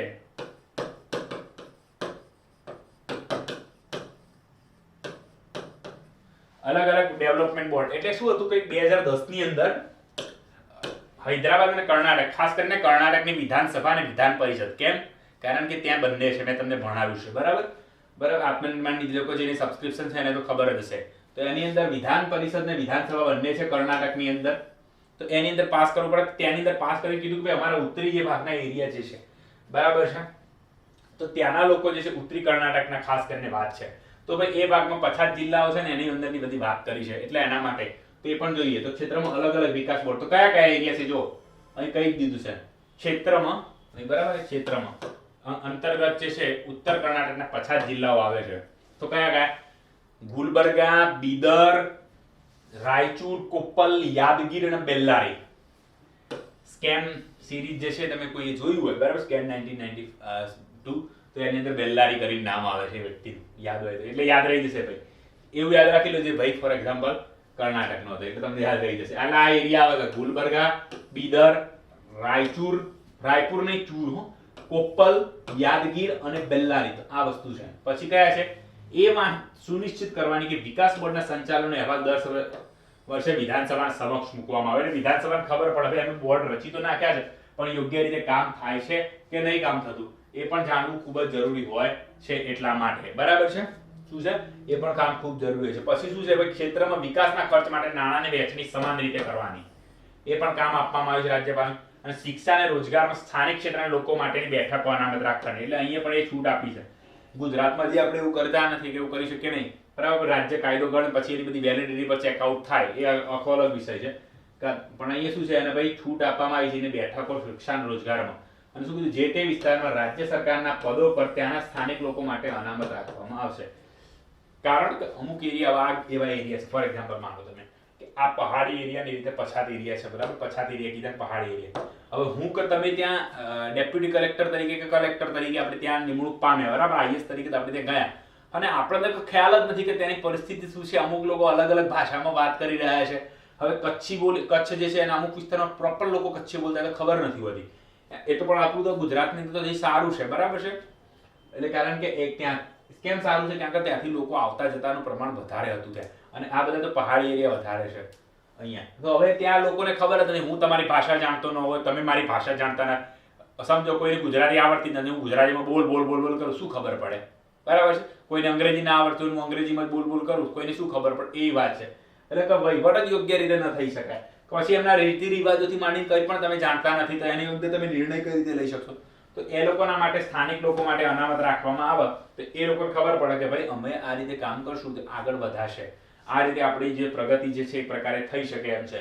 આ બધી અહીંયા ખબર પડે એટલે તમને ખબર પડી. 371 માં એ વાત કરવામાં આવી, શિક્ષા અને રોજગારમાં સ્થાનિક અને જે તે વિસ્તારમાં રાજ્ય સરકારના અમુક પદ જે છે, અમુક ડેઝિગ્નેશન પર ત્યાંના સ્થાનિક લોકો માટે અનામત રાખવામાં આવશે. હવે આપણે ફટાફટ એક વાત રીકેપ જે કહી શકો એ મારી લઈએ છીએ. બરાબર છે, કોઈ જ વાત હશે નહીં, તમને ફટાફટ એટલે આ તમારે એક પ્રકારે લેક્ચર આખો ગોખાઈ ગયો એ રીતનું થઈ જશે. બરાબર છે, ફટાફટ હવે જોઈ લઈએ છીએ આપણે. ભાઈ ભાગ 21 371 થી 371 જે કેટલા 12 સ્ટેટ. કારણ 12 કેમ? ભાઈ 2014 આંધ્રપ્રદેશમાંથી તેલંગાણા અલગ થયું પુનર્ગઠન અંતર્ગત. બરાબર છે, અને અહીં 1956 પછી શું છે ભાઈ? ગુજરાત, મહારાષ્ટ્ર, નાગાલેન્ડ, અસમ, મણિપુર, આંધ્રપ્રદેશ, તેલંગાણા, સિક્કિમ, મિઝોરમ, અરુણાચલ પ્રદેશ, કર્ણાટક અને ગોવા સમાવેશ થાય છે. હવે આની ગુજરાત માટે 7મો, આના માટે 13મો, આના માટે 22મો, આના માટે 27મો, આના માટે 32મો. બરાબર છે, તેલંગાણા પણ ઇન્ક્લુડ થઈ જશે. પછી અલગ થયું. બરાબર છે, એની અલગ વસ્તુ વાત કરીશું. પછી સિક્કિમ તો ભાઈ 34 35 ની વાત કરવામાં આવી છે. કયા કયા છે સમજી લો. કયા છે? સોરી 35 36 ની વાત કરી છે. મિઝોરમ તો 53મો, અરુણાચલ પ્રદેશની વાત કરવામાં આવી છે તો ભાઈ 55મો, 54મો નથી. અને કર્ણાટક માટે સોરી કર્ણાટક માટે તો અલગ છે. બરાબર છે, 98મો. અને ગોવાની વાત છે તે 56મો. તો આટલા સુધારાઓની ઉપર આખી ચર્ચા કરવામાં આવેલી છે. એક તો તમને ખબર પડી ગઈ. તો સુધારા તમને યાદ રહી ગયા. કયા કયા? ગુજરાત, મહારાષ્ટ્ર 7, નાગાલેન્ડ 13, અસમમાં 22, મણિપુરમાં 27, આંધ્રપ્રદેશમાં 32, તેલંગાણાની અંદર ભાઈ 32નો ભેગો સમાવેશ થાય છે. સિક્કિમની અંદર 35 36 કેમ કે એડિશનલ પછી સોરી એસોસિએટ સ્ટેટ અને પછી પૂર્ણ રાજ્ય દર સ્ટેટહુડ. મિઝોરમની અંદર 53મો, અરુણાચલ પ્રદેશમાં 55, કર્ણાટકની અંદર 98, તો ગોવાની અંદર 56. યાદ રહી ગયું. કર્ણાટક આપણે છેલ્લા ભણ્યા યાદ છે. છેલ્લો યુપીએ ગવર્મેન્ટ સુધારો કરી ગઈ. કર્ણાટક રાજ્ય જે છે એના ભાગ અમુક કહેવાય ઉત્તરી ભાગ જે છે એ લોકોને અમુક આપીને ગઈ. એ કયા કયા છે એ યાદ રાખવાના છે આપણે ખાસ. એ પણ જોઈએ છીએ. બરાબર, આ પૂરું આટલા રાજ્યોને. હવે ગુજરાતને કેમ આપવામાં આવ્યું તે પણ ખબર પડી ગઈ. કેમ આપવામાં આવે છે પણ ખબર. 371 રાષ્ટ્રપતિ ગુજરાત અને મહારાષ્ટ્ર રાજ્ય પર વિશેષ શક્તિ. તો શું શક્તિ છે કે આ એરિયા કીધા વિદર્ભ, મરાઠવાડા બાકીના મહારાષ્ટ્ર, સૌરાષ્ટ્ર, કચ્છ બાકીના ગુજરાત માટે તું વિકાસ બોર્ડની સ્થાપના કરવાની, ડેવલપમેન્ટ કાઉન્સિલ બોર્ડની. બરાબર છે, અને તેમના દરેક બોર્ડના કામકાજનો રિપોર્ટ જે છે એમના બોર્ડના કામકાજ એનો રિપોર્ટ દર વર્ષે રાજ્યની વિધાનસભાની અંદર શેમાં રજૂ કરવાનો? બોર્ડના કામકાજ જે છે જે પણ હોય એનો રિપોર્ટ રાજ્યની વિધાનસભામાં દરેક જગ્યાએ વિધાનસભામાં આવું કોઈ પણ કામ હોય તો રજૂ કરવાનું રહેશે. કોમન રહેશે. બરાબર, રાજ્યની જરૂરિયાતને ધ્યાનમાં લઈ નાણાંની વહેંચણી કરવાની. નાણાંની વહેંચણી કઈ રીતે થશે? પછી ટેકનિકલ શિક્ષણ જે છે, વ્યવસાય અને તાલીમ પૂરતી સગવડો જે છે રાજ્ય સરકારની નિયંત્રણ હેઠળની સેવાઓમાં નોકરી માટે પૂરતી તકોની જોગવાઈ કરી આપશે. બરાબર, ગુજરાતના માટે બહુ ખાસ નથી. સૌથી અગત્યનું નાગાલેન્ડમાં છે. નાગાલેન્ડમાં અમુક જે કસ્ટમરી એમના લોસ જે છે એ મુજબ બધું કામ ચાલશે. અને એટલે દિવાળી એટલું યાદ રાખી લેશો તમે કસ્ટમરી લો મુજબ થશે એટલે તમને બધી ખબર પડી જશે. બરાબર છે, અને વિધાનસભા મંજૂર ન કરો ત્યાં સુધી આગળ કાર્યવાહી થઈ શકે નહીં. નાગાલેન્ડ એક વસ્તુ એ. પાછું શું છે એના ભાઈ અમુક શરૂઆતની અંદર 2 જિલ્લા ખાસ કરીને કયા કયા કહેવાય? તો ભાઈ કે નાગા હિલ્સ અને ટ્યુએન છે. બે જગ્યાએ તકલીફ હતી, ધમાલ બધું ઉધમાત બહુ થતી હતી, ઉપદ્રવ બહુ હતો. તો શું થયું પછી? ભાઈ રાજ્યપાલને સત્તા આપી કે એને શાંત રાખવાનો તમે પ્રયત્ન કરો અને એના માટે રાજ્યની મંત્રી પરિષદ છે એના સાથે વાતચીત કરશે. પણ જે નિર્ણય રાજ્યપાલ લેશે એ રાજ્યપાલનો નિર્ણય માન્ય રાખવામાં આવશે. કેમ માન્ય રાખવામાં આવશે? એનો કોઈ કોર્ટમાં જ તમે તપાસ કરાવી શકશો નહીં. એટલે તમને ખબર પડી ગ્રાન્ટ, તો ગ્રાન્ટને યોગ્ય રીતે વેચવાની એ બધી વાત છે. બરાબર છે. પછી ટ્યુએન સાંગ જે છે એની અંદર ટ્યુએન સાંગ માટે છે 35 સભ્યોની ક્ષેત્રીય પરિષદ. ક્ષેત્રીય પરિષદની અંદર અધ્યક્ષ પણ ડેપ્યુટી કમિશનર અને ઉપાધ્યક્ષ 35 માંથી વચ્ચેથી ચૂંટાઈ ગમે તે વ્યક્તિ આવે એને અંદર સભ્યો દ્વારા ચૂંટવામાં આવશે. અને એની બધી જ વસ્તુ કાર્યપ્રણાલીથી માંડીને અધિકારીઓ કઈ રીતે મૂકવા બધું જે નક્કી કરશે. અને આ ક્ષેત્રીય પરિષદના લોકો છે જે ત્યાંના વિધાનસભાના સભ્યનો એક મંત્રી નક્કી વિધાનસભામાંથી જે આવશે એને ક્ષેત્રીય પરિષદના લોકો વિધાનસભાના સભ્ય ચૂંટશે. અને વિધાનસભાના સભ્ય જે છે એ અંદરથી એ લોકો ચૂંટશે કે એમનો મંત્રી કોણ રહેશે. કારણ કે ટ્યુએન સાંગમાંથી એક મંત્રી રાખવો ફરજિયાત જેવું થઈ જાય છે. કારણ તમે જુઓ શું છે ટ્યુએન સાંગ રાજ્યને અહીં કીધું અધિનિયમ લાગુ થાય તે ક્ષેત્રીય પરિષદ રાજ્યપાલને લાગુ કરવા ભલામણ કરે. શું કીધું? વિધાનસભાની અંદર અધિનિયમ ક્યાં લાગુ થશે કે નહીં એ ક્ષેત્રીય પરિષદ નક્કી કરે એ મુજબ રાજ્યપાલ કરશે. એટલે આ લોકોનો ડાયરેક્ટ રાજ્યપાલ સાથે પણ કોન્ટેક્ટ છે, એક અગત્યનું છે. બરાબર, હવે જિલ્લા માટે એક મંત્રી મેં તમને કીધું એ પણ આવી ગયું.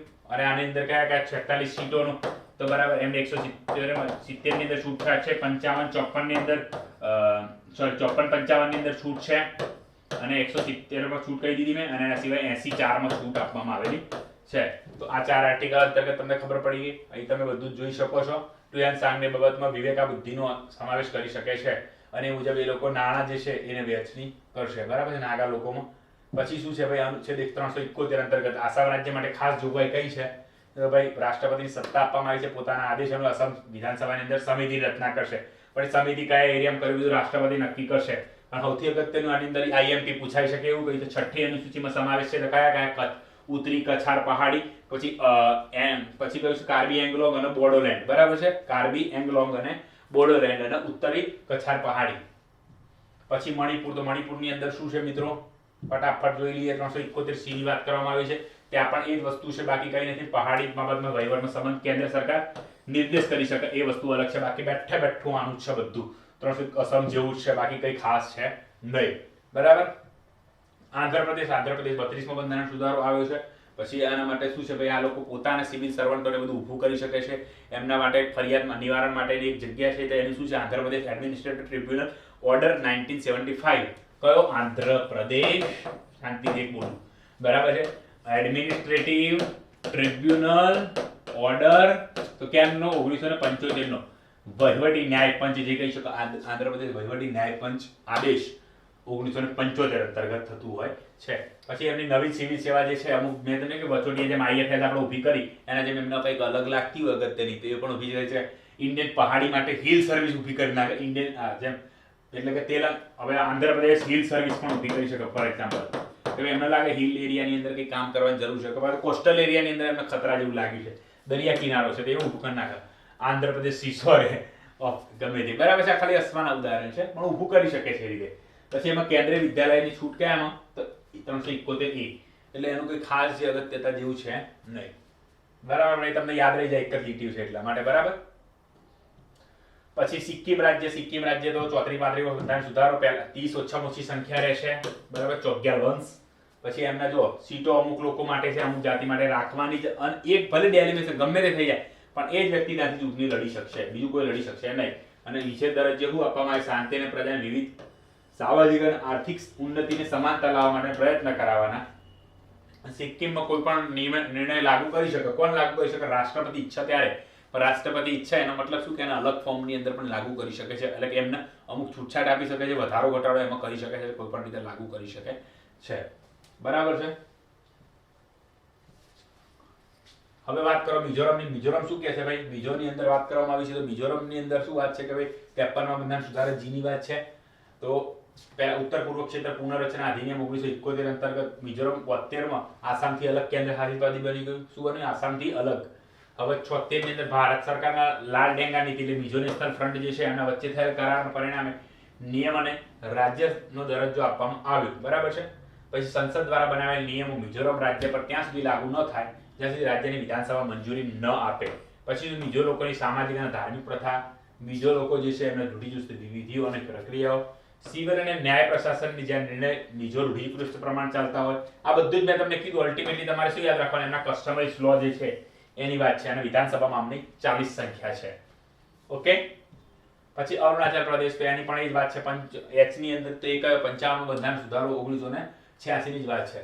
તો અરુણાચલ પ્રદેશને પૂર્વોત્તર સીમા પ્રાંત કહેતા, નોર્થ ઈસ્ટ ફ્રોન્ટિયર એજન્સી કહેતા હતા. બરાબર, નેફા ઓળખાતું. પછી 87માં એને પૂર્ણ રાજ્ય દરજ્જો મળ્યો છે, અને એના અમુક જે છે મંત્રી પરિષદ સાથે વિચાર વિમર્શ કરીને બધી જે નાગામ હતી, બરાબર છે, એ જ છે. અને ઇમ્યુનિટી તો 170 ની તો 30 સદસ્યોની ઇમ્યુનિટી મળી છે.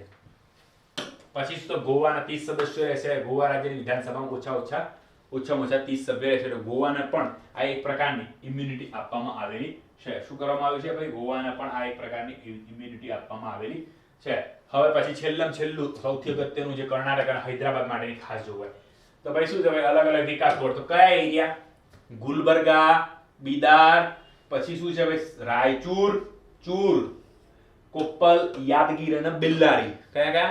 ઉલટા યાદ રાખો. બિલ્લારી, યાદગીર, કોપ્પલ, રાયચુર, બિદર અને ગુલબર્ગા. કયા? બિદર, ગુલબર્ગા, બેલ્લારી, યાદગીર, કોપ્પલ અને રાયચુર. કોઈ પણ રીતે તમે યાદ રાખી લેવા. કોઈ પણ એક આડાવડી મૂકી દે તો તમને ખબર હોવી જોઈએ નીચે પૈકી કયા છે, તો યાદ હોવા જોઈએ. ઓકે. એ વાત સુનિશ્ચિત કરવા કે વિકાસ બોર્ડ જે છે એના તો સંચાલન અહેવાલ વિધાનસભામાં રજૂ કરવાનો હોય. ક્ષેત્રમાં વિકાસના ખર્ચ માટે નાણાંની વહેંચણી જે છે એ સમાન રીતે કરવાની. શિક્ષા, રોજગાર જે છે, સ્થાનિક ક્ષેત્રના લોકો માટે બેઠકોનો અનામત રાખવાની, અને અમુક પદ જે છે રાજ્ય સરકારને ત્યાં પણ અનામત રાખવાના આવે છે. અને 98મો બંધારણીય સુધારો, અને આની જોગવાઈ જે આનું બિલ જે છે કર્ણાટકની અંદર પાસ થયું હતું. બરાબર છે. ક્યાં પાસ થયું હતું? તો કર્ણાટકની અંદર. તમને યાદ રહી જશે કારણ કે વિધાનસભા વિધાન પરિષદ બંનેથી પાસ થયું હતું, કર્ણાટક અને હૈદરાબાદ માટે ખાસ જોગવાઈ. મિત્રો તમે આજે સ્પેશિયલ સ્ટેટસના પ્રોવિઝન આપણે ભણ્યા અને એનું રિકેપ જે પણ છે એકદમ ઝડપી સ્પીડની અંદર લઈ લીધું, બરાબર છે. હવે તમે બને એટલી વખત વધારે જોશો કાં તો આની પ્રકારે વ્યવસ્થિત નોટ બનાવો. જે પણ કરો એ તમને યોગ્ય લાગે. અને મિત્રો મારી ખાસ તમને એક વિનંતી એ છે કે તમે આ જે બી કરો, બરાબર છે, એની અંદરથી તમને જે પણ પૂછાય, બરાબર છે, એ તમારું સાચું લખીને આવો એ રીતની તમે તૈયારી કરો એવી મારી તમને વિનંતી છે, બરાબર. હવે આપણે બીજી વાત કરીએ તો આત્મનિર્માણ એપ્લિકેશનની અંતમાં વાત કરી લઈએ. તો જે પણ લોકો જોડાયેલા ન હોય આત્મનિર્માણ એપ્લિકેશન સાથે તેઓ ઝડપીથી જોડાઈ શકે છે.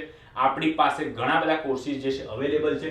અત્યારે આવનારી પરીક્ષાઓ જે છે તેમાંની એક પણ પરીક્ષા એમાંથી બાકાત રહી શકે એમ નથી, બરાબર. અને તમે અમારા કામ જે છે YouTube ચેનલ માધ્યમ જોઈ શકો છો. અમારી એપ્લિકેશન ડાઉનલોડ કરો તો તેની અંદર પણ તમને અમુક ફ્રી કન્ટેન્ટ એટલે કે અમુક ફ્રીમાં વિડીયો જોઈ શકાય તેવી સુવિધાઓ છે. તો તમે એ ફ્રી વિડીયો જોઈ શકો છો. એટલે તમે અલ્ટિમેટલી તમને ટોટલી આખો ડ્રાફ્ટ તમારો જે છે ક્લિયર થઈ જશે કે ભાઈ સર અહીંયા જે છે કોઈ પણ અહીંયા ફેકલ્ટી કઈ રીતનું શિક્ષણ આપી રહી છે.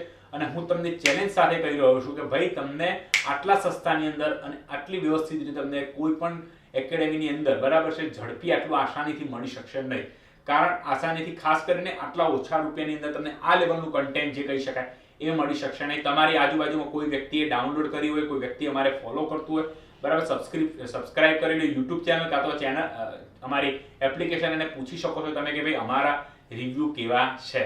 અને આત્મનિર્માણ એપ્લિકેશન જે તમે છે એ તમે ઝડપથી યુટ્યુબ પરથી સબસ્ક્રિપ્શન કરી અને પ્લે સ્ટોર પરથી ડાઉનલોડ કરીને અમારું સબસ્ક્રિપ્શન લઈ શકો. જુદા જુદા કોર્સ અવેલેબલ છે. અને આરએફઓ માટેના ઉત્સુક વિદ્યાર્થીઓ માટે ખાસ ઝડપથી કરે કારણ કે માત્ર પહેલા 200 વિદ્યાર્થીઓ છે તેમને 150 રૂપિયાની અગત્યની છૂટછાટ આપવામાં આવેલી છે. તો મિત્રો હવે આપણો આજનો લેક્ચર પૂર્ણ થયો. હવે વધુ આપણે નેક્સ્ટ લેક્ચરની અંદર મળીશું. ત્યાં સુધી મારા તમામ વિદ્યાર્થી મિત્રોને મારા તરફથી જય હિન્દ અને જય ભારત.